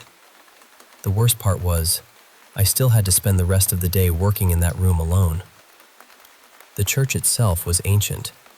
It had been finished back in 1908, and it had sat empty for years before anyone started restoring it. From what I later heard, most of the original members had either moved away or passed on. I don't know exactly what happened there, but from my very first day, I felt like that building had something heavy inside it. Not just spooky, threatening. Every part of the place felt like someone was watching you. You'd walk into certain rooms and the air would suddenly feel colder. Sometimes the whole building just had this quiet pressure to it, like it didn't want you there. And we could not keep light bulbs working. They'd burn out after a day or two, even though the wiring had been checked and there was nothing wrong with it. One day, the owner's little boy, Mason, was there. He was only about 5, so I never said anything to him about what I'd felt or seen.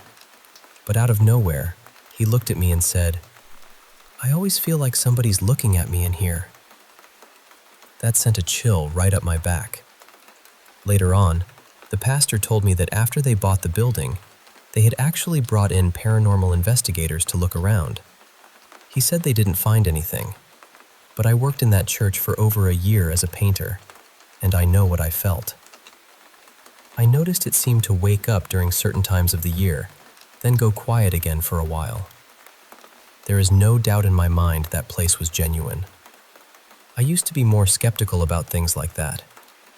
Not completely closed off, but skeptical enough. After that church, though, No, you could never convince me there's nothing else out there. And honestly, that wasn't even the first place that made me feel that way. The first was a junior college in Florida. One night I was walking through one of the outside corridors, and I hit this spot where the temperature dropped, and this awful feeling came over me. It was dread. Real dread. Like doom had settled right there in that one place. I got out of that area fast. About 200 feet later, the feeling just vanished, like whatever it was only controlled that specific stretch of hallway. A couple years later, I brought my girlfriend there. I didn't tell her a thing. I just asked her to walk through that area and come back. She did, and when she returned, she said, "That place feels really creepy." That was enough for me. Sometime after that, I got curious and looked the place up online on a haunted places site for Florida. It was listed.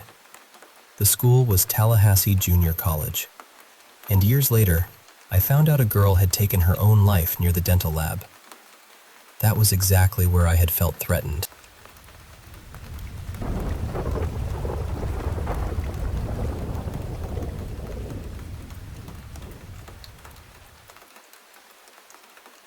I remember waking up one night in my bedroom with this awful feeling around me.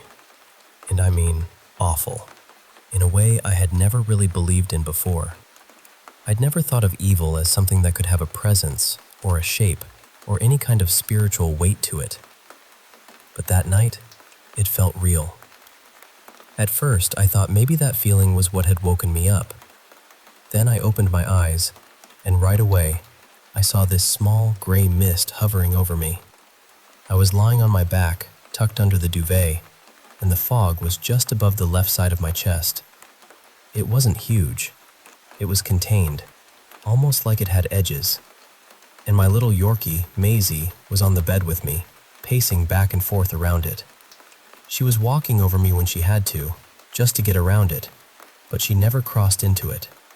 She stayed right around the edge of it, the same edge I could see, and she was growling at it with this intense focus. I don't know what came over me. I just pointed toward the bedroom door and told it, firmly, to leave my room and my energy. I told it it wasn't welcome there. And then, just like that, it vanished. It was like a little poof, and it was gone.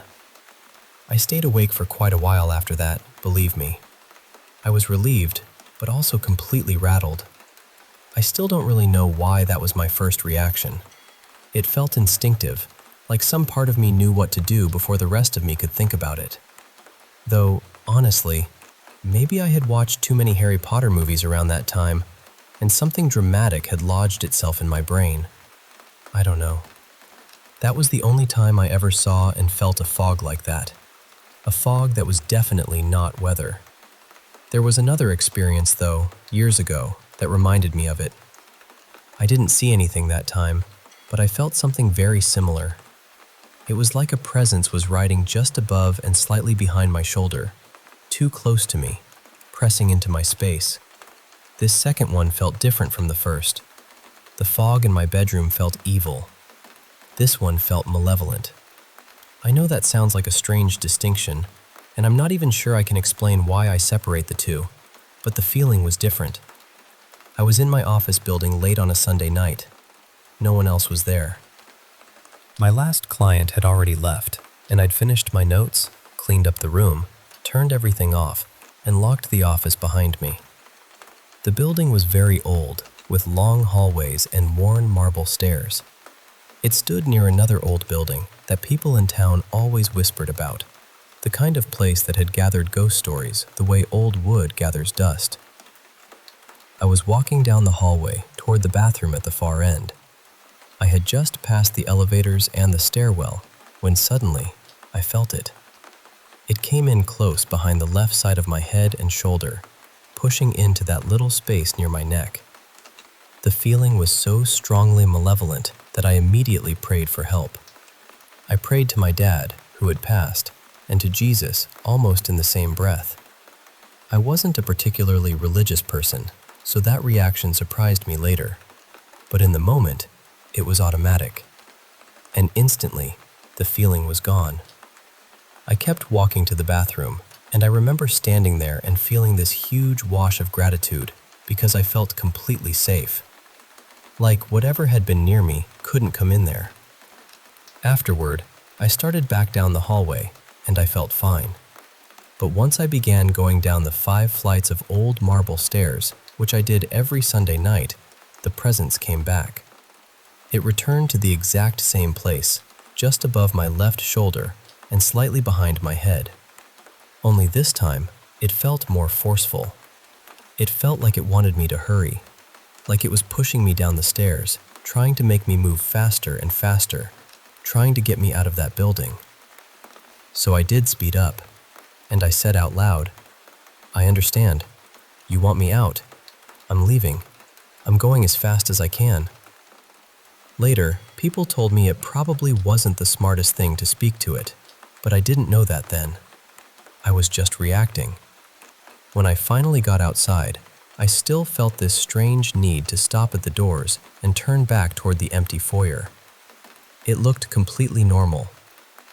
Empty. Quiet. Nothing there. But I still said, out loud, that it was not allowed to follow me out of the building. Looking back, I know if anyone had seen me, they probably would have thought I'd lost my mind, standing there firmly addressing an empty lobby. But at the time, I felt compelled to say it. When I got home, I told my mom what had happened right away. And while I was telling her, we both got this uncomfortable feeling and chills. Later, I told a friend, and the same thing happened again. After that, I stopped wanting to talk about it. It almost felt like speaking about it opened some little doorway back to the feeling, and I didn't want that. These experiences happened well over a decade ago now. Maybe that's why I can talk about them a little more calmly. Maybe time has softened the edges. I don't really know. And listen, I completely understand skepticism. I actually think it's wise to be skeptical. But once you've had a few experiences of your own, it becomes harder to insist that unusual things never happen. I've had other experiences since then too, some of them genuinely positive and comforting. But these two were the ones that came back to me most strongly. They're the ones I still remember by the feeling they left behind.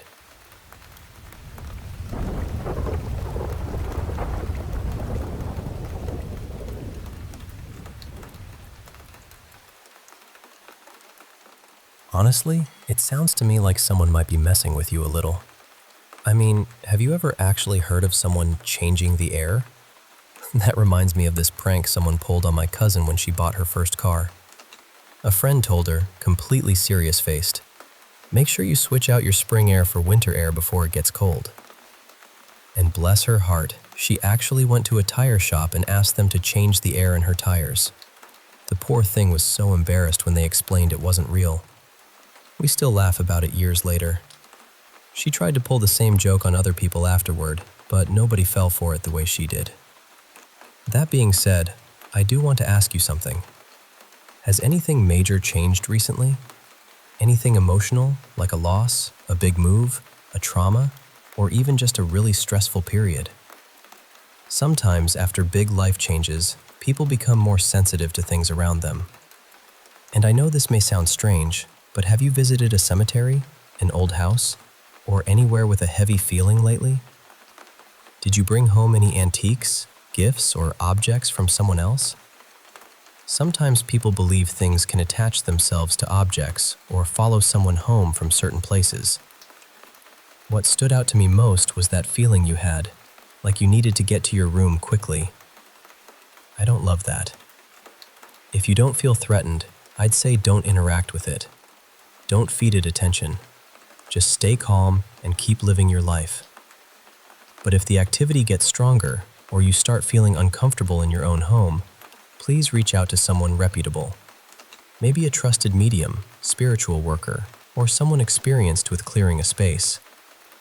I'm hoping it's nothing, truly. But I also don't want you doubting yourself or thinking you're imagining things if your gut is telling you otherwise. In my experience, People who feel like they're being watched usually aren't feeling that for no reason. The biggest thing is not to be afraid.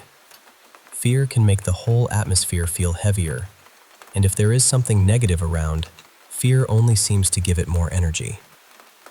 One thing that has helped me before is playing music loudly through the house. Not creepy, gloomy music, but music you genuinely love.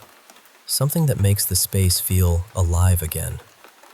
I swear, unwanted energy does not seem to enjoy a house full of good music and confidence. I'm telling you this because I've been through something similar, and so have a few people close to me. Some of my closest friends are spiritually gifted, and I've had to lean on them before when things in my home felt seriously off.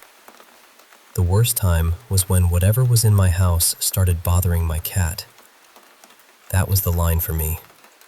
She was restless, uncomfortable, and acting like she could see something I couldn't. Mess with me, fine, but mess with my cat? Absolutely not. That was when I decided it needed to stop.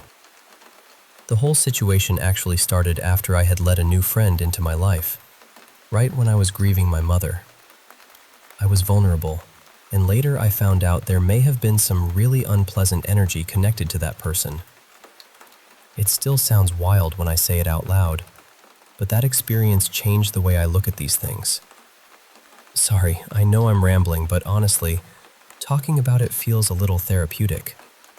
There's even more to the story, but I'll spare your eyes from having to read a whole novel. For what it's worth, I really do feel like you're going to be okay. You don't sound panicked. You actually seem pretty grounded and positive, which is a good thing. Just keep trusting yourself. If things stay mild, ignore it and don't give it power. But if anything escalates or your home stops feeling safe and peaceful, please get proper help. And if you ever do find out how to change the air, please let me know. And if it turns out that's actually a real thing, then I owe whoever told you that a very sincere apology.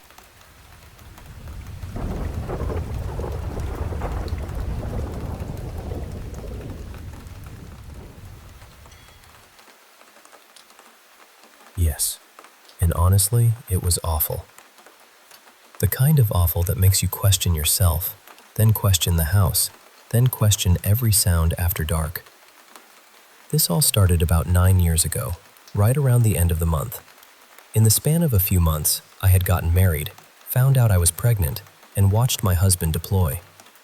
It was too much change packed into too little time. We were living on base then, in one of those older houses they give lower-ranking families. Nothing fancy. 2 stories, creaky walls, tired floors. The whole place felt like it had already lived several lives before we got there. My older kids, from before my marriage, were staying with my aunt because I had been put on bed rest. So most days, it was just me in that house with 2 cats, a dog, and way too much quiet. At first, I started hearing odd noises. Little things. Movement. Voices, maybe. I told myself it was the neighbors because they were loud all the time and I wasn't used to the house yet. Then they moved out. Nobody moved in after them, and the sounds didn't stop. Around the time I was 6 months pregnant, a friend of mine had her baby. Her husband was deployed with mine, so we kind of clung to each other. It was her first baby, and I wanted to help however I could, even though I was supposed to be taking it easy.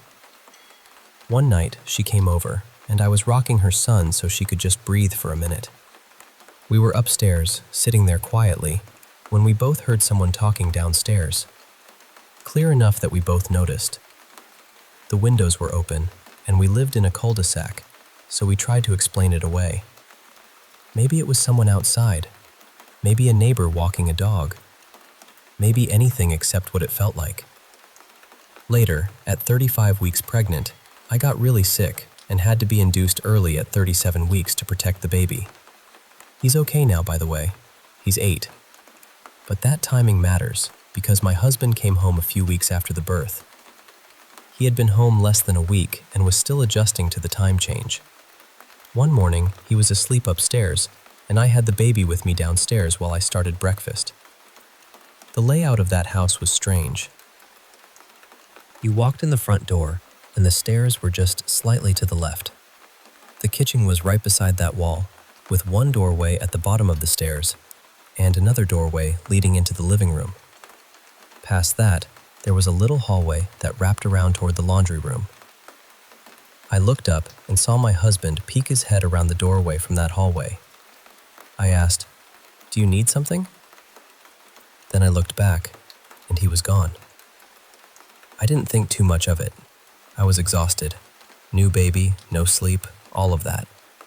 But about an hour later, my husband actually came downstairs, and I asked him, "What did you want earlier when you came down?" He looked completely confused, and I know when he's messing with me. He laughs. He gives himself away immediately. This time, there was nothing. He said he hadn't been downstairs at all. I told myself maybe I was just tired. Eventually, we moved to a different house on the same base. It was nicer, a little bigger, and for a while I hoped that would be the end of it. It wasn't. My husband was out in the field, and it was just me and the kids. My older boys had been in bed for about an hour, and I was downstairs trying to get things done while getting the baby ready for bed. Then I saw my 6-year-old come down the stairs and walk into the kitchen. I figured he wanted water, so I kept doing what I was doing. I didn't hear him go back upstairs, but I assumed he had. A few minutes later, I heard my child call for me. Except it wasn't his voice. It said my name in a voice that sounded wrong. Not like him. Not like any of my kids. Just close enough to make my stomach drop. I grabbed the baby and ran upstairs. Both of my older boys were dead asleep. And that was the moment I couldn't keep pretending it was nothing, because my 6-year-old had not been downstairs. Whatever I saw walk into that kitchen was not my son. I didn't understand what it was. I just knew something felt off on that base, and now it felt like something had attached itself to me. For months, I kept hearing it call my name. Then we moved to another base in a different state, and things mostly stopped. There were still little things here and there. I call them ghost jokes now. Small stuff moved around. Harmless little oddities. Nothing that felt threatening. But 2 years later, we moved to Fort Campbell, Kentucky, and as soon as my husband deployed again, it came back. Worse than before. By then, I had 4 kids, and I had to sit them down and tell them, "If you hear me call you, don't answer. Don't come looking for me. I will come to you if I need you, or I'll send one of your siblings." I had to train myself too, because when you're a mother and you hear someone say, "Mama," your whole body reacts. You answer before you think. You move before you breathe. But I had to stop doing that. It happened almost every week until my husband came home, and then it tapered off again. Not gone, just quieter, like it was waiting. Eventually, one of my friends experienced it too, and that almost made it worse, because part of me had been hoping I was imagining things. But when someone else hears it, sees it, feels it, you lose that comfort. We don't live on base anymore. We're in a regular neighborhood now. A normal house. Normal street. Normal everything. And it's still here. 2 days ago, I was home alone when I heard it call my name again. My dog lost his mind.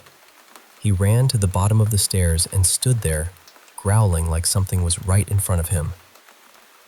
Sometimes I think maybe I'm crazy. Maybe I sound crazy telling it. But this has been with me for almost 9 years now. It disappears for months, sometimes years, almost like it goes into hibernation. But it always comes back.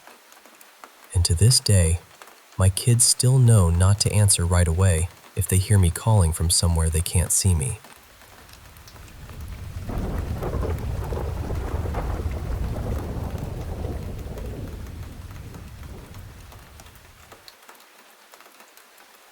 I'm not sharing this because I need anyone to confirm it for me. I already know what I have lived through. I'm sharing it because I want to know if anyone else has had experiences like this with orbs. In the middle of the blurry, unfocused orb you can see in the videos, there's a face. To me, it looks demonic. It looks like it's talking, almost yelling at me, but I can't hear anything.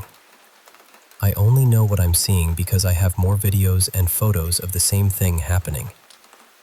The problem is, whenever I upload them, nothing shows up clearly enough. On my phone or laptop, they look different, clearer, but once they're posted, they just look blurry. This video was from around 2016 or 2017, and I still have more from that time. I don't expect everyone to believe me, because honestly, I've dealt with that part my whole life. People don't understand unless they've experienced it themselves. Some things can't really be explained to someone who has never felt them. But I will say this. 2 people who never believed me growing up eventually did. My mother and my father. And both of them apologized for not believing me sooner. I once told my father that his brother was going to pass away, and that he needed to make peace with him while he still could. He looked at me like I was being strange and brushed it off. About a year later, his younger brother, my uncle Kendall, died suddenly. My father never got the chance to fix things with him. Something similar happened with my mother. I told her that my uncle Robbie was going to pass.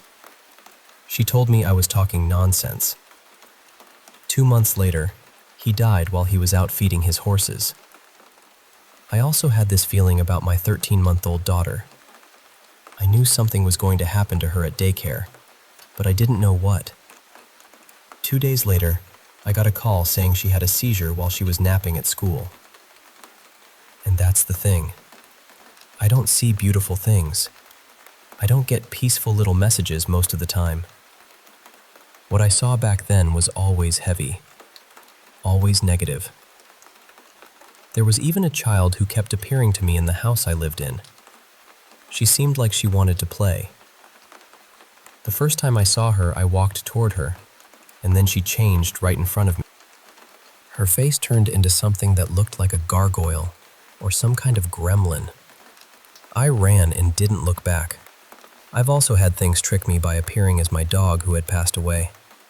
I loved that dog so much, and whatever it was used that against me. Then it changed the same way. And just so it's clear, I'm sober. I don't drink. I don't use drugs. I'm sane. I know how all of this sounds, but I also know what happened to me. What I've shared here is not even a small piece of everything I've gone through. But I can say this much. It felt negative, and it felt demonic. Eventually, I had to learn how to make it stop. I had to learn how to tell them to leave me alone. And I did. I had to be stern. Almost every day, I would tell them out loud that they were not welcome in my home, and they needed to leave me alone. The tension from it was awful. I cried all the time. It felt like they were trying to drain every bit of positive energy I had. Eventually, I spoke to someone who understood exactly what I was dealing with. She told me I was handling it the right way. That meant more than I can explain. And after all of that, I finally got peace. I haven't had a negative or unsettled spirit around me since around 2019 or 2020. Now, for the first time in my life, I can welcome peaceful, positive spirits in carefully, one at a time.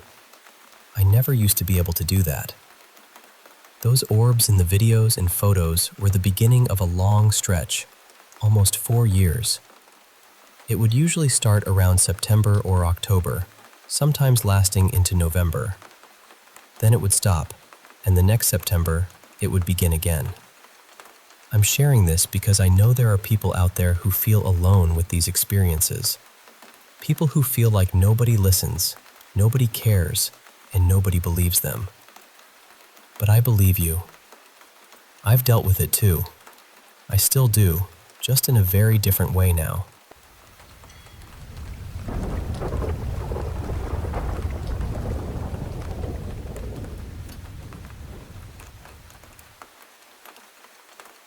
So a friend of mine had this old house in a colonial town not too far from where we lived. It was one of those really old homes built in a square shape, with all the rooms surrounding an open garden in the middle. Beautiful in the daytime, honestly. The kind of place that made you feel like history was breathing through the walls. The house had belonged to her grandmother. After her grandmother died, very suddenly and in a really heartbreaking way, the house passed down to my friend. So every few weekends, we would all go there together. We were young and it became our little escape. We'd party, walk around the historic center, visit churches, eat too much street food, and pretend we weren't sleeping in a house that already felt older than all of us combined. There was one detail, though, that always made people uncomfortable when they first heard it. Right next door, sharing a wall with the house, there was a funeral home. And because the walls were old and thin in certain rooms, sometimes you could hear things. Not clearly all the time, but enough. Water running, metal trays moving, low voices, families crying. Sometimes we could hear when they were preparing the bodies. I know that sounds horrible. It was horrible. But after a while, we got used to it in that strange way people get used to things they probably shouldn't.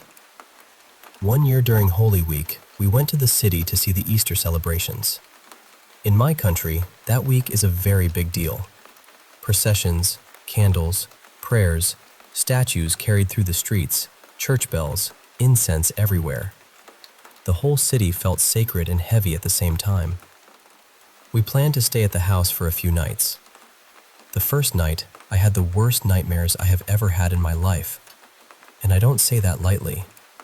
I can still remember pieces of them so clearly, even now. The thing I remember most was this man. He was extremely tall and thin, almost stretched out, with this huge grin on his face. Not a normal smile. It was too wide, too deliberate, like he knew something awful and wanted me to understand it without saying a word. In the dream, he followed me everywhere. At one point, he caught me, and then he started licking my feet. I know that sounds strange, but in the nightmare, it felt deeply wrong. Not just disgusting or scary, it felt insulting somehow, like he was mocking something holy. I can't explain it better than that. It felt like blasphemy. The dream kept going after that, with so many disturbing things happening that it would take too long to explain. But when I woke up, I knew I wanted to leave. I didn't want to spend another night in that house. My friends thought I was overreacting. They told me it was just a nightmare, that the atmosphere of the city and the funeral home had probably gotten into my head.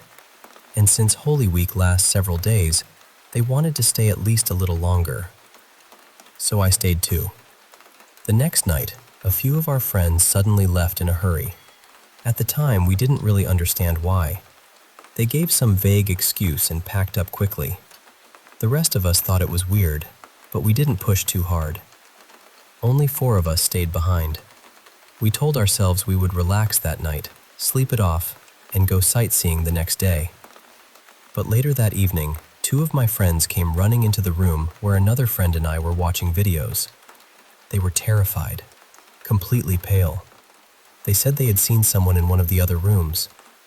A tall, thin man, smiling. They had been standing in the central garden, and through a doorway, they saw him inside the room, watching them from behind the curtains. They said the curtains were moving, like something was sliding through them or shifting behind them, but his grin never changed.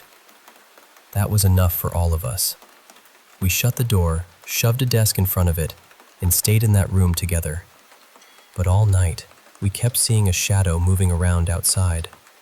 Not just passing by once. It felt like it was circling the room. Slow, patient, like it knew we were inside. Then one of the friends who had left earlier called us. She was almost crying. She told us they had seen something in the house too, and that was why they left. They didn't want to scare us, But once they got home, they couldn't shake this awful feeling that something was going to happen to those of us who stayed behind.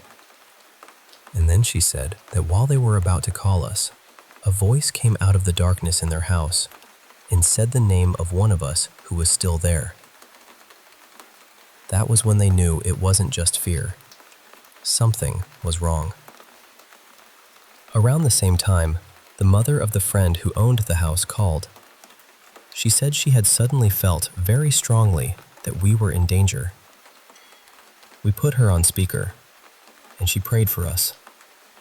We sat there in that room, all four of us, with the desk against the door, listening to her voice through the phone while something moved outside in the dark. The next morning, we left with whatever we had in our hands. We didn't pack properly, we didn't clean, we didn't look around. We just left. And for me, at least, it didn't end when I walked out of that house. For a couple of years afterward, I felt haunted by it. Not every second, not always loudly, but it stayed with me, like a cold fingerprint pressed into the back of my mind.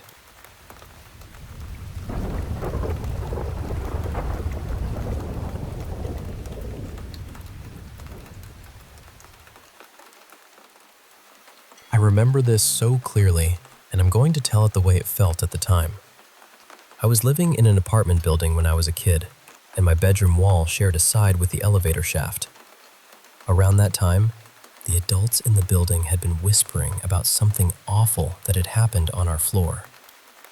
The story was that a man, apparently deep into drugs and not in his right mind, had smashed the hallway window near the elevator and jumped. That was already sitting in the back of everyone's mind.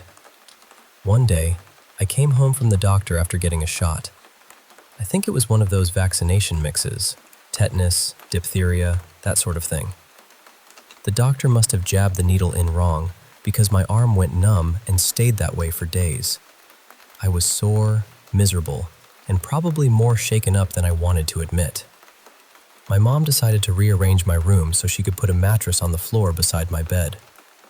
She wanted to sleep close to me because I was hurting, which, honestly, still feels very sweet when I think about it. That night, she was out in the living room. My bedroom door was cracked open, just enough for a thin slice of TV light to spill into the room. I was already in bed, lying on my side, half awake, half listening to whatever was playing in the other room. Then I looked toward my dresser. It had been moved into the corner during all the furniture shifting, lined up near the wall that backed onto the elevator shaft. It was angled just enough that I could see the front of it from my bed. And there, on the left side of the middle drawer, a face appeared. Not a reflection, not a shadow, a face. It was blue tinted, almost like an old black and white image washed in cold light.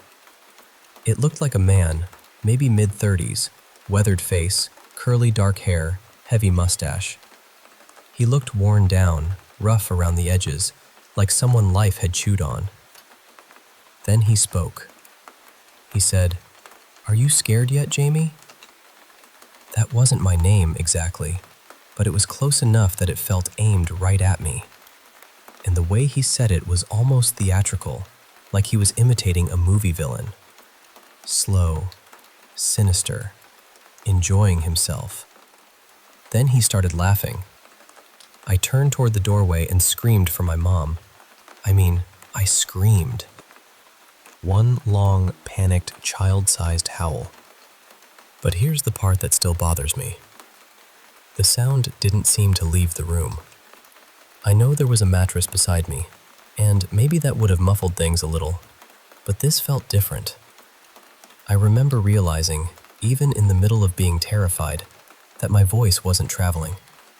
It was like the air had gone thick, like the room had swallowed the sound before it could reach the door. My mom didn't answer. While I was staring toward the doorway, the face faded out of the dresser. Once it was gone, I screamed again.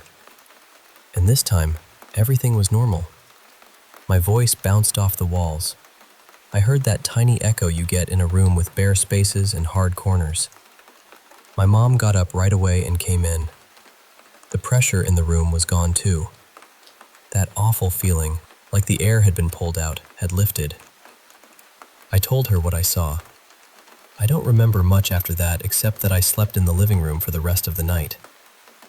The next day, my dad told me he had taken the dresser outside and smashed it with a hammer.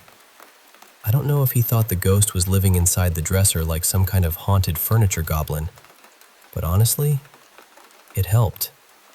It really did. I still had another matching dresser from that set for years afterward, and every time I saw it, I remembered that night. Could it have been a hallucination from the vaccine, or pain, or exhaustion? Maybe. I can admit that. But nothing else about the day felt strange. I didn't feel feverish. I didn't feel out of my head. My arm hurt, that was it. And I know what I saw. I know what I heard. I only told a few people about it over the years. Mostly, I just let it drift into the background of my life. But that wasn't the only strange thing that ever happened to me. Years later, in my early 20s, I woke up in a different apartment in that exact same building. I remember looking down at my digital watch and watching the seconds tick by way too fast, nearly twice their normal speed. At the same time, I felt that same awful sensation again, like the air had been sucked out of the room. Then, just as suddenly, it stopped. The air felt normal. The watch went back to normal. I don't know if that was the same dead guy trying to make another grand entrance and botching the performance, but it didn't feel as clear as the dresser incident. The first time was basically, "Hello, I'm a ghost. Enjoy your nightmare." This was just a watch acting weird, while the room felt wrong. That same year, I was at a friend's house. The place was being renovated in the most chaotic way possible. I'm talking kitchen floor with a huge open hole in it, tools everywhere, the whole house feeling half built and half abandoned. For about 10 minutes, I was alone in the living room, while my friend went out back to look for something in the shed. That's when I heard a man's voice from the top of the stairwell. It said a full sentence. I wish I remembered the words, but I don't. What I do remember is that same feeling again. The air pulled tight and empty, like the house had paused around me. By then, though, I wasn't scared anymore. Not really. I'd had enough weirdness in my life that my first reaction was basically irritation. So I shouted something back at it. Sarcastic. Probably rude. Definitely not respectful ghost etiquette. A couple minutes later, my friend came back inside. I told him what happened, and he just shrugged and said, "Yeah, this place is haunted. I've heard stuff too." Completely casual, like I told him the sink was dripping. It's been years now, and I haven't had anything happen that made me think, well, here we go again, another ghost. Maybe I never will. Or maybe someday, some room will go quiet in that very particular way again, and I'll know before anything even speaks.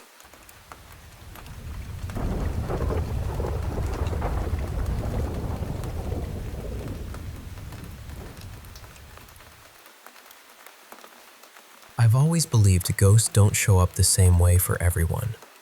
Some people only catch them in photographs, like a face in the corner that nobody remembers seeing. Some people see them almost like smoke, half there and half not. And then sometimes, at least in my experience, they can look as solid and ordinary as any living person standing right in front of you. When I was 18, I had this strange little moment on a city bus that I didn't understand until weeks later. I ran into an old family friend named Marvin, someone I'd known growing up. He got on the same bus I was riding, and we started talking like no time had passed at all. The bus was packed, loud, and warm, the kind of ride where everyone is shoulder to shoulder and trying not to make eye contact.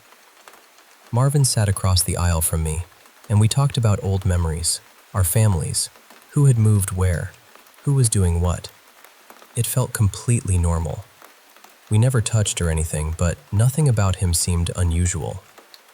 He looked real, solid, present. Then, about 3 weeks later, I found out Marvin had been dead for 5 years. I still think about that bus sometimes. I wonder if the other passengers saw him too, or if they just thought I was sitting there having a full conversation with myself. Honestly, I almost hope they did see him, because otherwise I must have looked very committed to my invisible chat. My mom had an experience too, right after her uncle passed away. She saw him standing there, clear as day from the waist up. His face, his shirt, his hand, everything looked solid. But from the waist down, he was transparent, almost fading into the air. He didn't say anything to her. He just lifted his hand, gave her a gentle wave, and then vanished. That one always stayed with me because it sounded so peaceful, like he just wanted to stop by long enough to say, "I'm all right." My sister had something happen while she was working at an old hotel in St. Louis. I wish I remembered the name of it, but I know she said it had that old world feeling, like the walls had been listening for 100 years.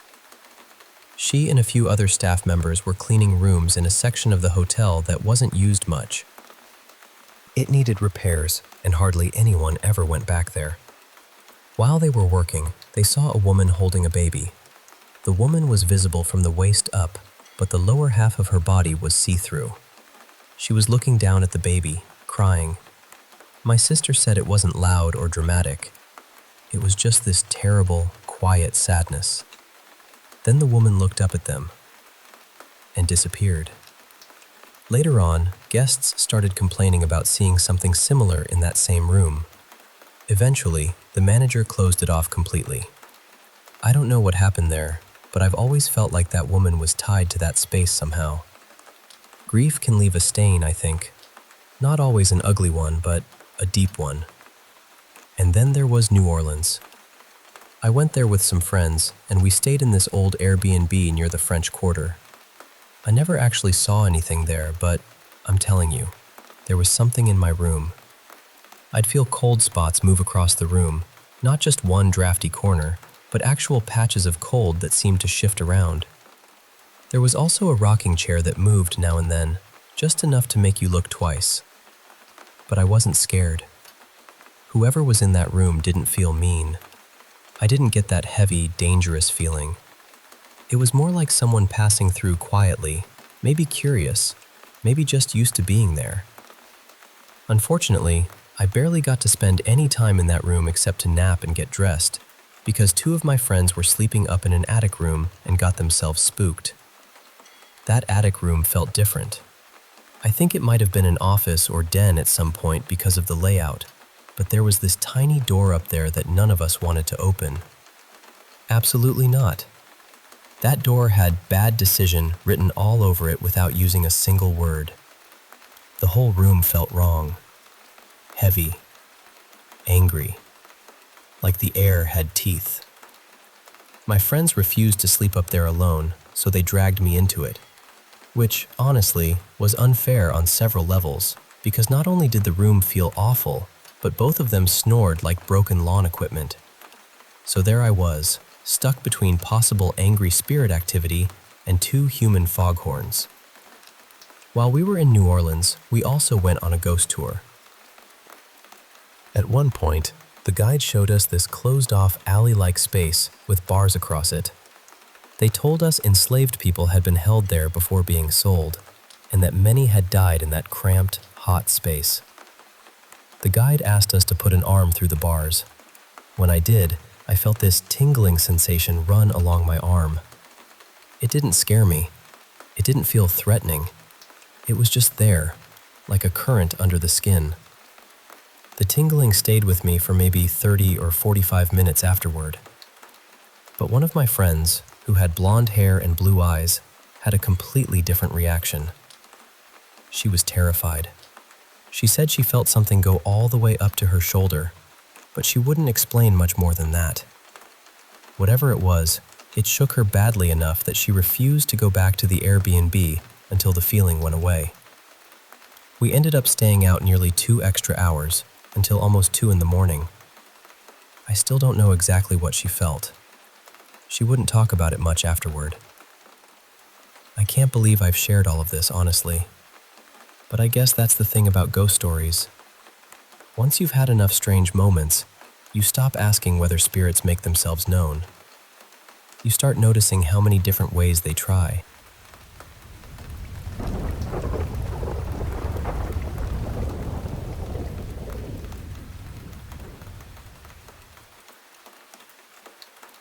I think what I saw may have looked a little distorted, maybe even like a rough portrait. And yes, I understand why someone might be reminded of Jesus by it. But for me, it was not about seeing my mother there, and I do not think other people saw my mother in that image either. My mother was usually in the kitchen around noon, cooking the meal, and that memory belongs to my real life in a very specific way. But the image itself felt different from that. I could point out other shapes too if I wanted to. I could show you something that looks like Jesus wearing a crown of thorns, large and off to the right side. I could also point to something that reminds me of Mahavira sitting beneath a tree, reaching enlightenment, with the sun above his head. I remember I had been reading about Jainism not long before the picture was made, so that was probably still floating around in my mind. But those figures are not directly connected to my life. They are not direct references. The dog and the people, though, are different. They feel connected. They remind me of my father's friends, all gathered into one strange picture. I have seen patterns like this in photos before, but never anything that felt so personally linked. And yes, I do believe God touches my life personally. I believe He listens. I believe He gives signs. I am a Christian, and I believe God and His power are real. So when I see something that seems meaningful, I want to look closer. I want to ask whether there is any foundation for taking it seriously. I know many people will say it is only pareidolia, only the mind seeing faces and forms in random patterns. I understand that. I am not pretending I can prove everything. But after everything I have lived through, I still believe this may be a sign meant for me, and I wanted to share it. It hurts when people immediately turn that into an accusation.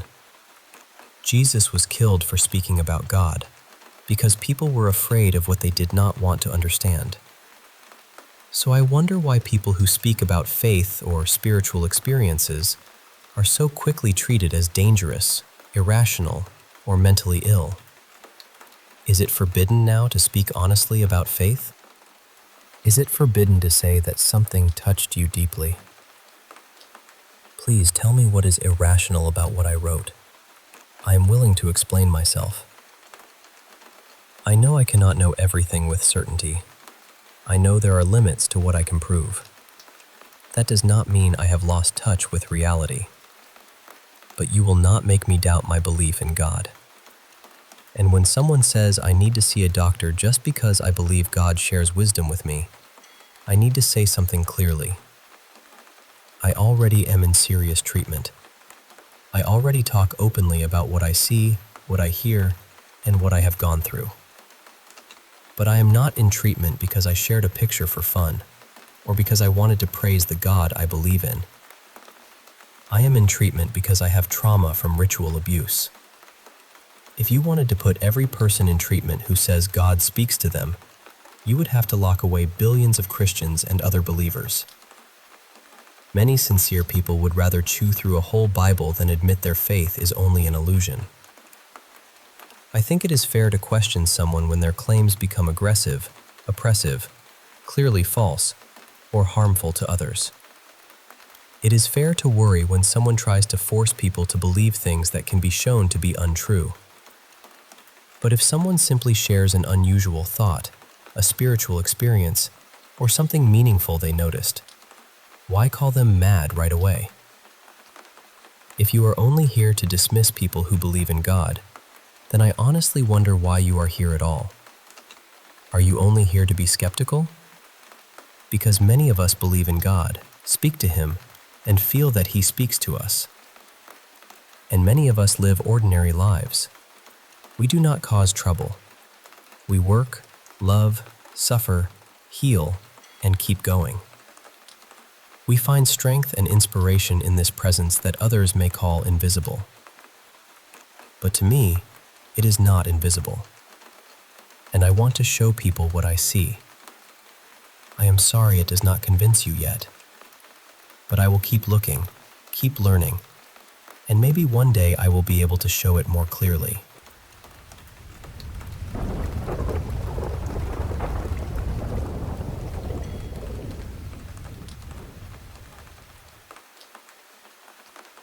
Before I really get into the story, I should say that when I was very little, maybe around 5 or 6, I had this dream that stayed with me.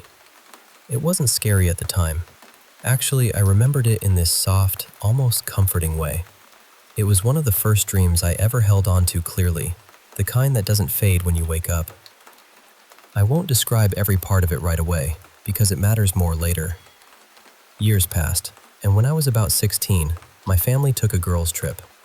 It was my mom, my aunt, my grandmother, my 2 cousins, and me. We ended up staying in a little cottage on the grounds of a famously haunted plantation called Rose Myrtle Plantation.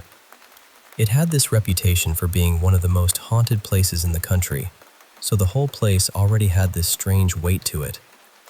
During the tour, we walked past the main house and farther out onto the property. That was when something in me just stopped. There was this hedge covered in blooming vines, and across from it, a creek widened into a quiet pond. A little bridge stretched over the water toward a small peninsula, and sitting there was a gazebo. And the second I saw it, I knew. Not in a vague way, not like ordinary déjà vu where you feel something familiar but can't explain why.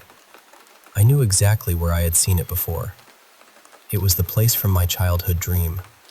Every detail was there: the hedge, the water, the bridge, the gazebo. I felt this shock run through me, like my body recognized it before my mind could catch up.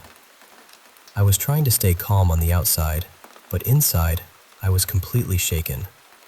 I kept thinking, how is this possible? How could a dream I had as a tiny child be a real place I had never been to before? The strangest part was that the dream had always felt peaceful to me, beautiful even. The only thing missing from the real gazebo was something I remembered from the dream. A small table with a wooden box on it, the kind with a glass top. That night, my cousins and I all slept together in one big bed in the cottage. We were still young enough that sharing a king-sized bed felt normal, and I remember falling asleep fast, deeply. And then I was back in the dream. Only this time, it wasn't peaceful. I was walking down the path toward the gazebo, and there it was. The table. The little wooden box with the glass lid. I crossed the bridge and stepped up to it. Inside the box was red velvet lining, rich and bright, almost too vivid. I reached down and lifted the lid. The moment I opened it, the sky opened too. Black rain started pouring down. It wasn't normal rain. It was thick and dark, coating everything it touched. The pond filled with this tar-like muck. The flowers, the grass, the vines, everything beautiful began to rot and wither under it. The whole place changed in seconds, like something hidden underneath had finally been released. I ran. I ran back toward the cottage, terrified, and somehow I made it to the bedroom where we were sleeping. I jumped into the bed and hid under the covers, trying to make myself as small as possible. Then I heard the bedroom door creak open.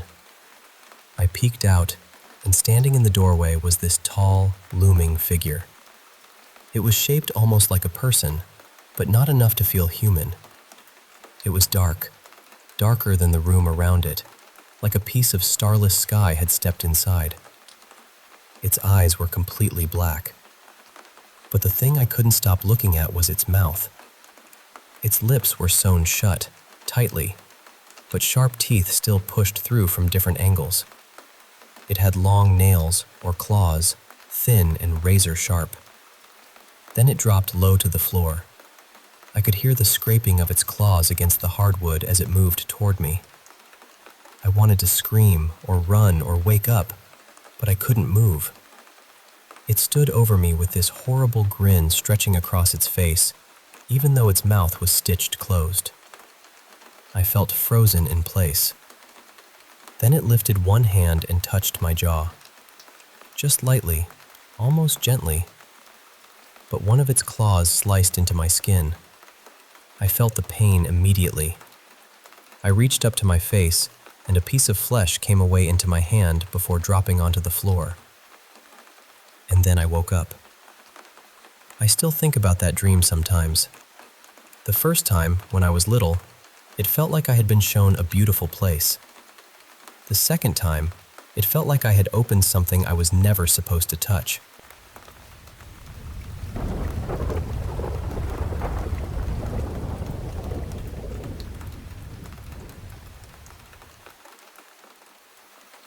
You know, something really similar happened to my brother and me, and even now, talking about it still gives me this weird feeling in my chest. So, for context, my whole family agrees on one thing. We lived in a haunted house for a while. Not just old house makes noises haunted. I mean, it got to the point where we were all weirdly used to it. Strange sounds in the hallway, doors opening by themselves, shadows that didn't make sense. After a while, we almost treated it like bad plumbing. I remember having friends sleep over, and they'd get scared because a door would creak open on its own, and I'd just be like, "No, it's fine. The doors just do that here." Which, looking back, is such an insane thing for a kid to say calmly. The first night we moved in, I saw a pair of bright yellow eyes staring at me from outside my bedroom window. My room was on the second floor, and there was a little section of roof maybe a few feet below the window, but still, it was not somewhere a person should have been standing. We didn't have curtains or blinds up yet because we had literally just moved in, so I could see straight out into the dark. At first, I tried to convince myself it was nothing. Maybe light reflecting off leaves, or an animal, or my tired brain making shapes where there weren't any. But then, I brought my dogs into the room. The second they saw the window, they lost it. Barking, growling, staring right at those eyes. That was when I knew I wasn't imagining it. I told my brother Evan about it. I honestly can't remember if he came in and looked for himself, or if he refused because he was too scared. I just remember going downstairs and telling my parents, and they kind of brushed it off. Even when I said the dogs were reacting to it too, they acted like I was just worked up from the move. But those eyes stayed there for hours. I eventually grabbed my dogs, went into my closet, shut the door, and slept with my back pressed against it. After that, more strange things happened over the next several months. Nothing ever felt normal in that house. Eventually, we moved out after about 8 or 9 months. Then, years later, maybe a decade after all of this, I brought up that house with Evan. And out of nowhere, he told me a story he had never mentioned before. He said one night he woke up terrified for no clear reason, so he went downstairs to our parents' room and curled up on this little chair they had in there. He said everything suddenly went completely silent. Not quiet. Silent. Like the whole house had stopped breathing. Then he realized he couldn't move. He couldn't speak either. And while he was lying there, frozen, he watched our parents' bedroom door slowly open by itself. Then he saw a pair of glowing greenish eyes come in through the doorway. And after that, just like that, it was morning. I remember just staring at him, completely shaken. I actually got upset and asked him why he had never told me before, because it was almost too close to what had happened to me. I had seen those yellow-green eyes outside my window in the same house. And later on, a few months after his experience, something nearly identical happened to me too. I woke up one night fully aware but unable to move. I couldn't call out. I couldn't sit up. Then my door opened on its own. And then, Suddenly, it was morning. I never saw eyes during that second experience, and I had never told anyone in my family about it. Not my parents, not Evan, nobody. Not until he told me what had happened to him. That conversation honestly changed the way I thought about all of it. For years, I had convinced myself that maybe I'd just been a teenager with a dramatic imagination. Maybe the eyes outside my window were a cat. Maybe the house noises were normal. Maybe the door thing was some kind of half-dream. But hearing my brother describe something so similar, from the same house, during the same time period, without us ever having talked about it before, that completely blew my mind. And even now, I don't really know what to call it. But I know what I saw. And I know he saw something too.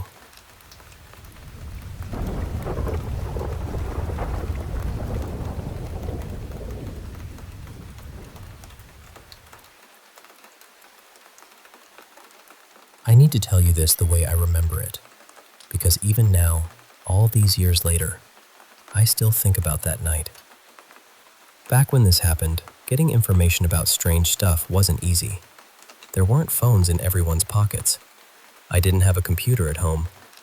We couldn't afford one, and honestly, I didn't even really use a computer until I was grown. So when I made my own Ouija board, I wasn't looking anything up online. I was just young, curious, and careless. There was this abandoned house next door where my friends and I used to hang out. Sometimes we'd party there. Sometimes we'd just scare ourselves for fun. The place had a terrible feeling to it. The person who used to live there had died inside the house, and from what we heard, they weren't found for a while. There was also this cellar under the floor. It wasn't a normal basement. It was more like a rough hole dug into the dirt beneath the house, with a heavy wooden trapdoor lying flat in the floor. You had to pull it up to get down there. And we kept finding dead animals in it. Cats, squirrels, stray dogs. Sometimes they were stacked in this neat little pile at the bottom of the steps. The strange part was, that door was always blocked when we came back. Boards, heavy junk, pieces of wood, debris. There was no clear way those animals could have gotten down there on their own. One afternoon, my friend Darren went down to pull out a dog because the smell had gotten awful. It was a bigger dog, and later we realized it had belonged to someone nearby. I watched him start up the stairs with it, and suddenly his legs shot backward like something had yanked him. He fell hard down those steps. He still got the dog out somehow, but when he came back up, he looked shaken in a way I'd never seen before.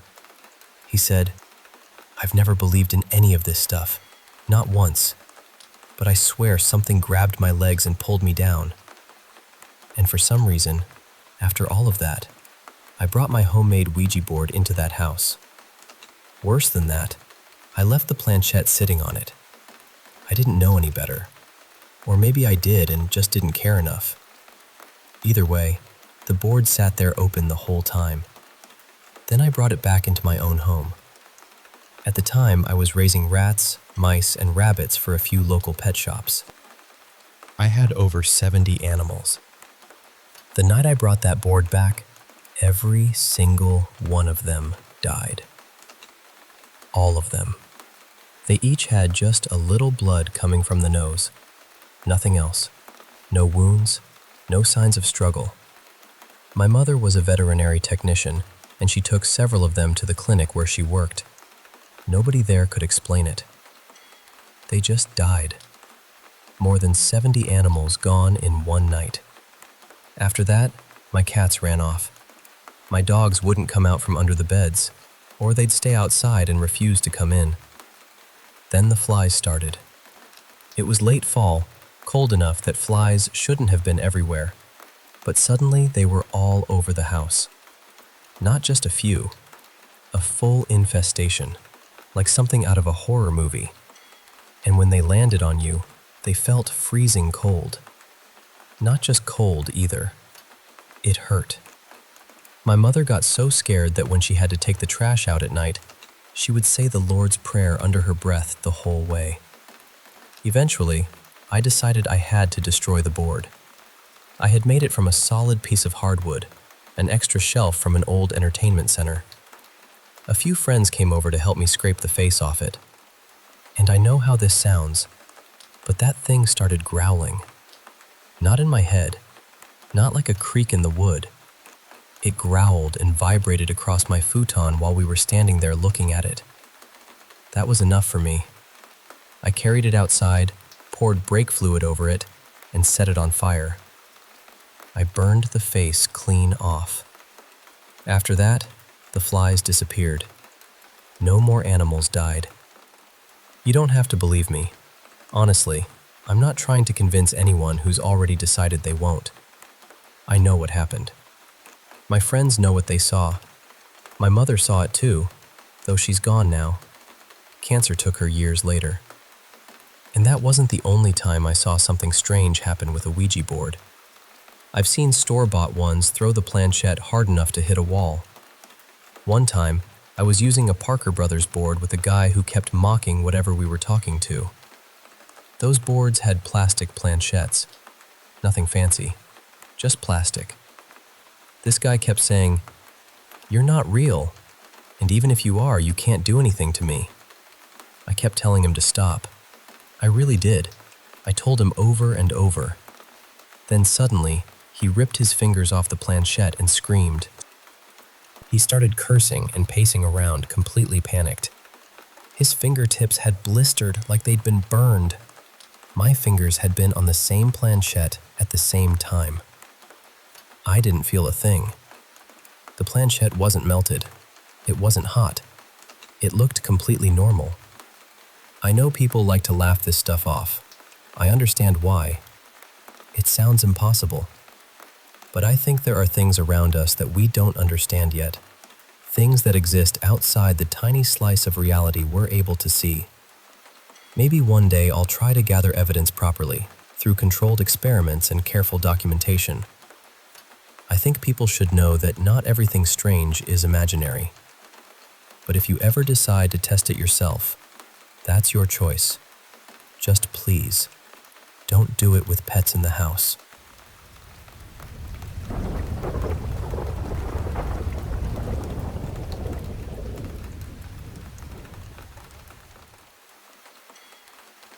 Honestly, I still don't know how to explain this dream without making it sound more dramatic than it was. But I can tell you what it felt like. I should probably start by saying I almost never have nightmares. I'm not really an easily scared person either. So when something unsettles me that much, it stays with me. The first thing I remember is realizing I wasn't supposed to be there. I was inside some kind of complex, and my presence there felt illegal. Not just forbidden in a casual way, but deeply, dangerously wrong. Everything around me was pale and sterile. White walls, exposed wires, bright empty corridors, and these air purifiers everywhere. I remember the name on them being Aerolux, which is strange because I had never heard of that brand before. Later, when I woke up, I searched for something similar and found air purifiers that looked almost exactly like the ones in the dream. There were robots moving around the complex, carrying objects from place to place. I kept watching them from a distance because I knew that if they noticed me, something bad would happen. I didn't know exactly what. I just knew it wouldn't be pleasant. The robots weren't especially intelligent. They had this simple, obedient way of moving. Some were white and cylindrical, almost like service machines, while others looked more like basic utility androids. They were all working quietly and diligently, as if the place itself depended on them. I kept walking through the complex, and the whole building had this unfinished feeling. Not abandoned exactly, but incomplete. Like someone had built the shell of a future and then left it humming in the dark. There were slogans on the walls in Russian, which is my native language. The words were holographic, floating slightly away from the surface, shifting as if they were alive. I remember two of them clearly. One said, "Quiet now, comrades. The party knows its own." The other one rhymed in Russian, so it loses something in translation. But the meaning was something like, first you see the dream, then you meet him in the stairwell. That one really bothered me. There were also other inscriptions on the walls in a language I didn't recognize. I only know Russian and a little English, so I couldn't understand them. But one thing was clear. There was a date. The year 2031. The strangest part is that I knew I was dreaming. I've had lucid dreams before, and for a while I was actually pretty good at controlling them. It's a useless talent in normal life, so I stopped practicing, but I still remember how it feels. Usually, if a dream gets too intense, I can force myself awake. But not this time. I couldn't wake up, and that made the whole thing much worse. I understood it was a dream, but I was trapped inside it anyway. I remember wanting to scream just to break out of it. Then my thoughts started spiraling.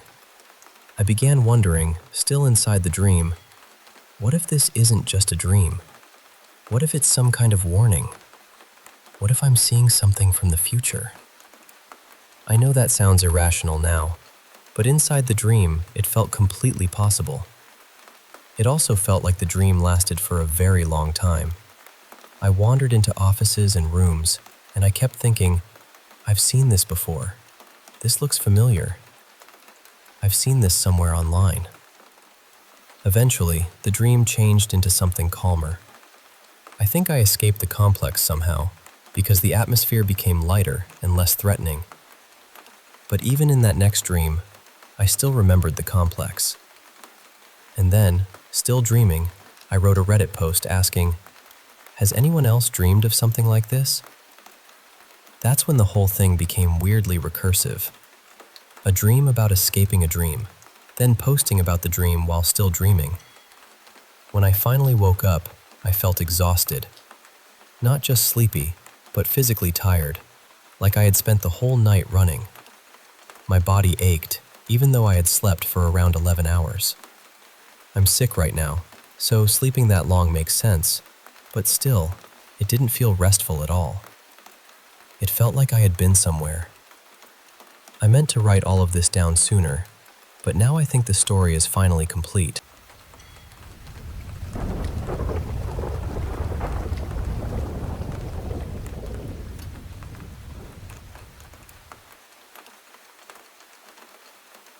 I have 3 strange coincidences that I still think about, and honestly, every time I tell people about them, I get that same little chill all over again. The first one happened when I was just lying in bed one night. Out of nowhere, I started thinking about roller coasters. I don't even know why. I ended up watching this video compilation about awful accidents that had happened on amusement park rides, and by the end of it, I remember thinking, nope, never again. I am not getting on one of those things. The next morning, I was still in bed, scrolling through the news on my phone, and there it was. Breaking news about a young woman who had died in a roller coaster accident. And the strangest part was, it happened at one of the well-known amusement parks not too far from where I lived. I was living in Scandinavia at the time, and accidents like that are extremely rare there. I don't even think anyone had ever died at that park before. So the timing of it just felt really unsettling. The second one happened when I worked at a pet store. I was about to go on my break, but my coworker asked if we could swap, so she went first and I took mine after. When it was finally my turn, I went into the break room, sat down with my noodles, and just stared out the window while I ate. Then, completely out of nowhere, I had this thought. What would I do if someone came up to this window, knocked on it, and wanted to get inside? It was such a random thought because customers never came around the back of the shop. There was also a large safe visible from that area, and a back door nearby, so it would have been a very weird place for someone to appear. Maybe 40 seconds later, a man suddenly came into view right outside the window and started knocking. I nearly jumped out of my skin. For a second, I was just sitting there like, what is happening? but it turned out to be my coworker's dad. He thought she was still on break and had come to drop off some things for her, but he had walked around the wrong side of the building.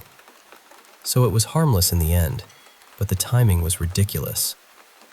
I had never thought about that before, and then it happened less than a minute later.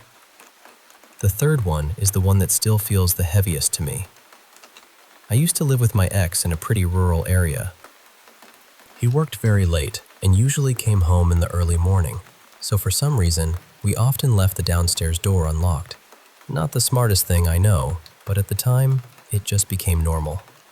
One evening, he was at work, and I was upstairs in the bedroom, lying on a mattress on the floor and watching TV. The apartment already felt uncomfortable to me. It had this uneasy atmosphere, and a few odd things had happened there before. That night, most of the place was dark, except for the light in this room-sized closet right beside me. That closet light was basically the only thing keeping the apartment from being completely black. Then I had this intrusive thought, but it didn't feel like a normal thought. It felt more like an image had been placed in my mind. I could see it so clearly, almost like someone had taken one of those sparkling New Year's wands and drawn a glowing orange picture in the dark. The picture was a light bulb. And then I realized the closet lamp, the one that was on and visible from the street, kind of looked like that. It was lighting up the room just enough that someone outside could probably tell someone was home.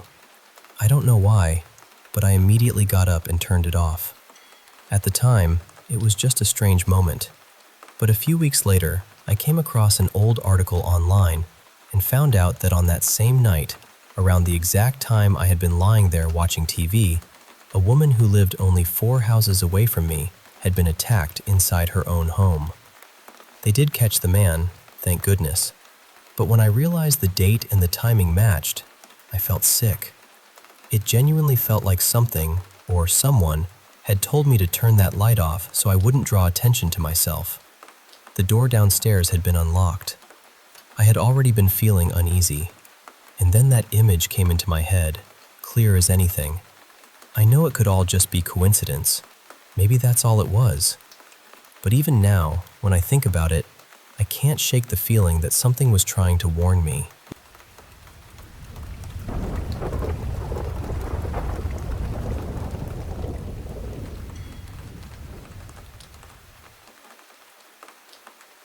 I was 6 years old when my mom met the man who became my stepdad. His name was Raymond, and he was about 10 years older than her. He already had 6 kids of his own, and my mom had 3 of us. But from the very beginning, he never made us feel like extras. He raised us like we were his. He was Dad. This was back in the late 70s and into the 80s, and even though some of his other kids lived out of state, he stayed close with them too. He just had that kind of heart. Big, steady, complicated in the way real people are, but loving. My mom and Raymond divorced when I was in high school, but that didn't really break the family apart. We all stayed connected. We still called, visited, showed up for things. He even paid for my wedding. That's the kind of dad he was to me. Years later, when I was 53, I went to Costa Rica to visit my best friend. And somehow I completely messed up my return flight. I was supposed to take this tiny little puddle jumper from the coast back to the main airport, but I booked it wrong. I mean, spectacularly wrong. So there I was, hours before my international flight, scrambling like a woman being chased by her own bad planning. My friend and I started asking around, and through the local grapevine, we found a driver who was already heading toward the airport. He was picking up a couple of women nearby, friends of friends of friends of my best friend. Not exactly a formal travel agency situation, but it was Costa Rica, and I was desperate. So I got in the car. We stopped to pick them up. Somewhere along the way, I saw a toucan, which felt like a little bright blessing because I've always loved them. The 2 women sat in the back, and we all started chatting as we drove. It was supposed to be a 4-hour ride, so there was plenty of time for polite conversation to turn into real conversation. About 2 hours in, one of the women, whose name was Marianne, mentioned that she had recently gone to Texas. I said, "Oh, really? Where in Texas? And then she named this tiny little town near the southern border. I mean tiny, barely on the map tiny. I turned around and said, wait. What? Because we used to go there when I was a kid. My dad was from there. Raymond's family was from there. So I asked her, why were you there? She said she had gone to meet some family. I said, that's wild. Who? And then she said my dad's family name. I couldn't talk. Truly, I just went blank. My brain shut every window in the house. Finally, I asked her to explain. She told me she had always felt a little out of place in the family that raised her up north. Not unloved exactly, but off somehow, like a piece from one puzzle had been pressed into another. So she took a DNA test. The results showed relatives in Texas, first cousins. She reached out to them and slowly, carefully, they pieced it together. She was Raymond's daughter. My Raymond. My dad. It turned out he had met someone years and years ago while traveling. She became pregnant, but she never told him. Instead, she went back to her estranged fiancé, and the two of them got back together and raised the baby as their own. Marianne grew up never knowing the truth. Her aunt knew. Eventually, after the DNA test brought everything bubbling up, the aunt admitted it and confirmed Raymond's name. After Marianne told me all of this, I just sat there in that car, trying to breathe around the impossible. Then I said, honey, that's my dad. And she absolutely lost it too. We rode the next 2 hours in stunned silence, then bursts of questions, then silence again. It was the kind of shock that rearranges the furniture inside your soul. Nobody had known she existed except her mother and her aunt. Not Raymond, not his children, not us. Nobody. And here's the part that still gets me. I had gone to Texas 6 months before Marianne did. I went to see Raymond after he'd been in a minor accident. While he was in the hospital getting help, he caught COVID. By the time I got there, he was on a ventilator. I was able to tell him I loved him. And then he died. Marianne had missed him by just a little time, just enough to hurt. But she found his people. She found our people, and they loved her. They opened their arms to her the same way they opened their arms to us when we were 3 little white kids showing up for holidays and summer visits all those years ago. That family is something special. Warm, generous, enormous-hearted. So yes, I met a completely unknown stepsister in a rideshare in Costa Rica because I made a mistake I had never made before, on a trip I almost didn't take, in a car with one random open seat beside a stranger who turned out not to be a stranger at all. I still can't fully believe it, but it makes me happy. Deeply, strangely, beautifully happy. The number of things that had to line up for that moment to happen feels impossible. Like life tied a knot with invisible thread and waited decades for us to find it. And honestly, the tapestry of it all still takes my breath away.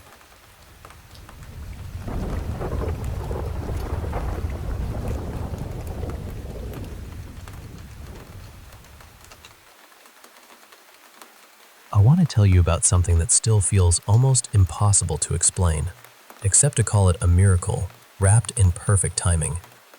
Years ago, I was part of a prayer circle for my college roommate's sister-in-law, Camille. She had stage 4 breast cancer.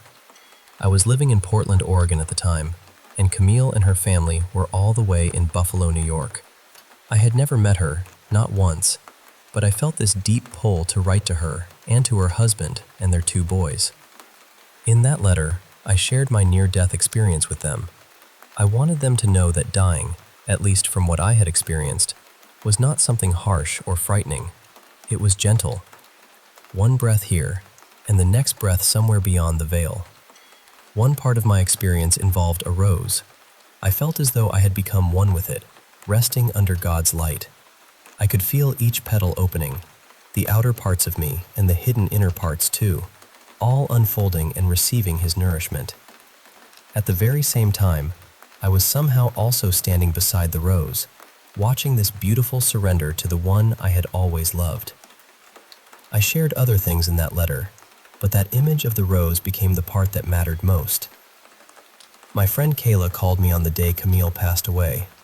After we spoke, I prayed for strength and comfort for her husband and sons. Then I decided to take my dogs out to the park. It was early December, and there were nearly 2 feet of snow on the ground. The nights had been dropping well below zero. I bundled myself up, loaded the dogs into the car, and drove over. When we got there, the park was empty, so I let the dogs run loose. The whole place looked hushed and holy, with tall pines standing heavy under their snowy branches. I started down the path I usually walked, and then I stopped completely. Right there in front of me was a red rose bush in full bloom. There was no snow on it, no frost, nothing. Just roses, bright and alive in the freezing winter air. Then I heard her voice. "I've been the rose." The forest went completely still. Then I heard her again. "This is through the grace of God." After that, I felt this clear knowing come over me. Camille wanted me to pinch off 3 small branches from that blooming rose bush. They were to be Christmas gifts for her husband and her 2 sons, each one wrapped and boxed separately. I was also meant to include a personal message for each of them, and every message was to end with the same words, "I'll always be near you." So I did exactly that. I gathered the branches, prepared the little gifts, wrote the messages, and sent everything off to Buffalo. Kayla called me the day after Christmas. She told me the roses had arrived looking as fresh as if they had just been picked that morning. Then she said something that made my heart go very quiet. She told me this was exactly the kind of thing Camille would have done. Like me, Camille loved gathering things from nature and turning them into sweet, thoughtful gifts. Later, after Camille's funeral, Kayla called again. She told me that every flower sent to the family and used at the service had been the same kind. Red roses. I just smiled when I heard that. I thought about all the people God must have gently nudged along the way to complete that beautiful miracle of love.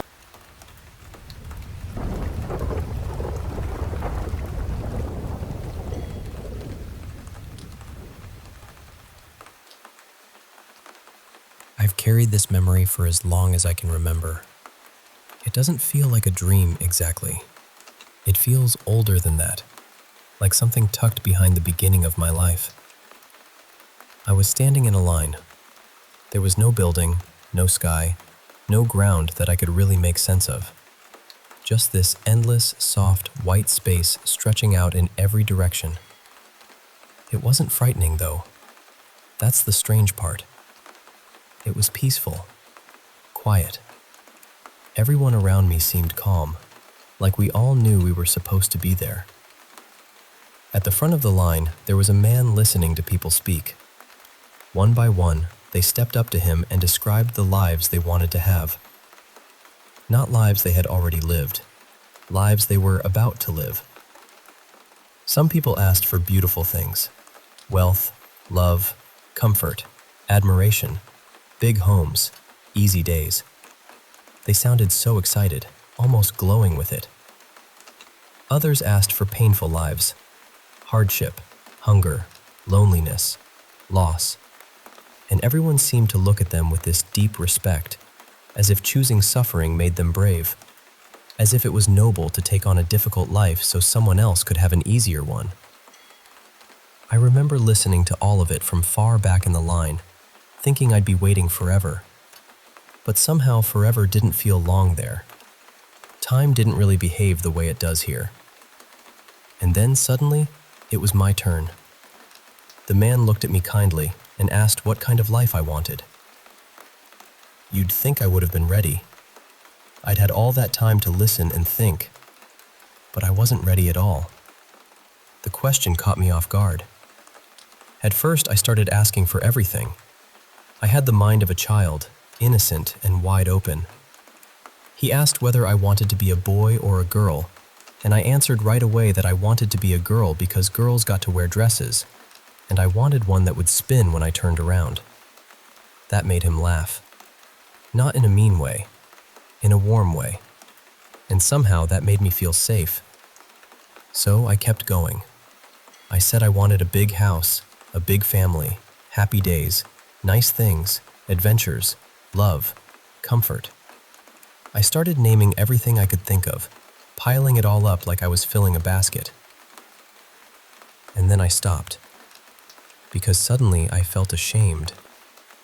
I thought, what if I sound greedy? What if this man is judging us? What if the people asking for painful lives are the ones who will be rewarded with beautiful ones because they were selfless? What if the people asking for too much end up being given hardship instead? So I changed my story. I started saying I would lose things, that my family would break apart, that people I loved would hurt me, that I would struggle, that I would fall low and have to fight my way back up. I tried to sound noble. I tried to sound good. But while I was saying all of this, another thought hit me even harder. What if I actually had to live the life I was describing? What if every word mattered? So I changed the story again. I softened it. I balanced it. I asked for good things and bad things. I asked for difficulty, but not so much that I couldn't survive it.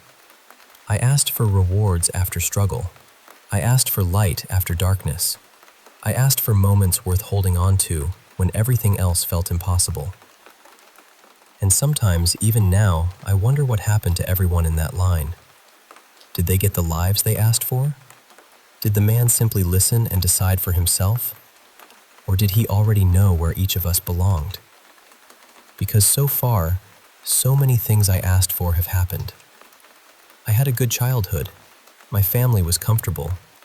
I felt safe for a while. Then, little by little, things began to fall apart.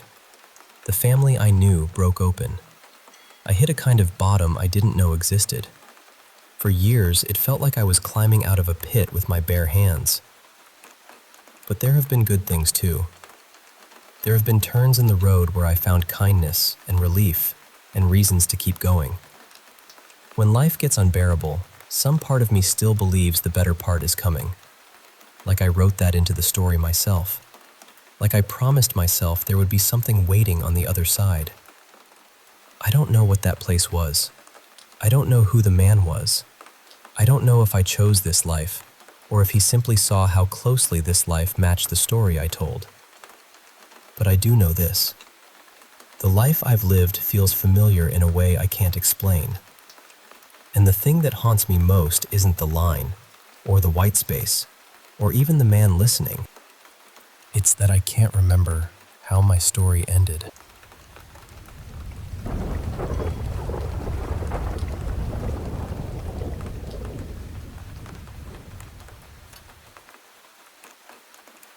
I learned the hard way, honestly.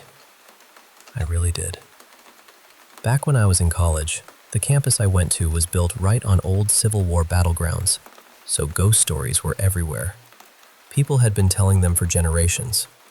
Every building seemed to have some kind of legend attached to it. At the time, I was this atheist punk kid who thought the whole thing was ridiculous. I didn't believe in ghosts. I didn't believe in spirits. I figured people just liked scaring each other. So, naturally, a few of us decided it would be funny to sneak into some of the buildings everyone claimed were haunted. And the strange thing is, every single place we went had something happen. But the worst one was this old plantation house on campus. They used it as a guest house, but the original family was buried really close to it, maybe just a short walk from the front steps. That place had a reputation. One night, me and a few friends went over there and checked all the doors. Every one of them was locked. I checked one of the doors myself, so I know it wasn't open. Now, I had read somewhere that if you're trying to enter a haunted place, you're supposed to ask permission. I didn't believe in it, but we were joking around, so we said something like, "Can we come in?" A little while later, my friend Mason said he heard the door unlock. He reached for it, turned the handle, and it opened. That was the first moment where I felt my stomach drop. because I had checked that exact door. It had been locked. But we were dumb college kids, so of course we went inside. We walked around, took pictures, acted braver than we felt. Then, from upstairs, there was this huge crash. It sounded like somebody had thrown a piece of furniture across the room. That was enough for us. We got out immediately. My roommate and I walked back to our dorm, which wasn't far. He fell asleep pretty quickly, but I stayed up playing video games. Around 3 in the morning, I finally turned everything off and tried to sleep. That's when I felt my comforter being pulled off me from the bottom of the bed. Not sliding, not slipping, being pulled. I grabbed it and wrapped myself up tight, like if I became a blanket burrito, somehow that would solve the problem. Then there was this deafening crash above me. It sounded like someone had dropped a bowling ball on the floor upstairs. And for maybe 2 or 3 seconds, I couldn't move. I couldn't breathe. I was completely frozen. Then whatever it was let go. I screamed for my roommate, and when he woke up, he noticed the string on our window blinds was swinging back and forth. After that, for weeks, we kept hearing this clicking sound in the room.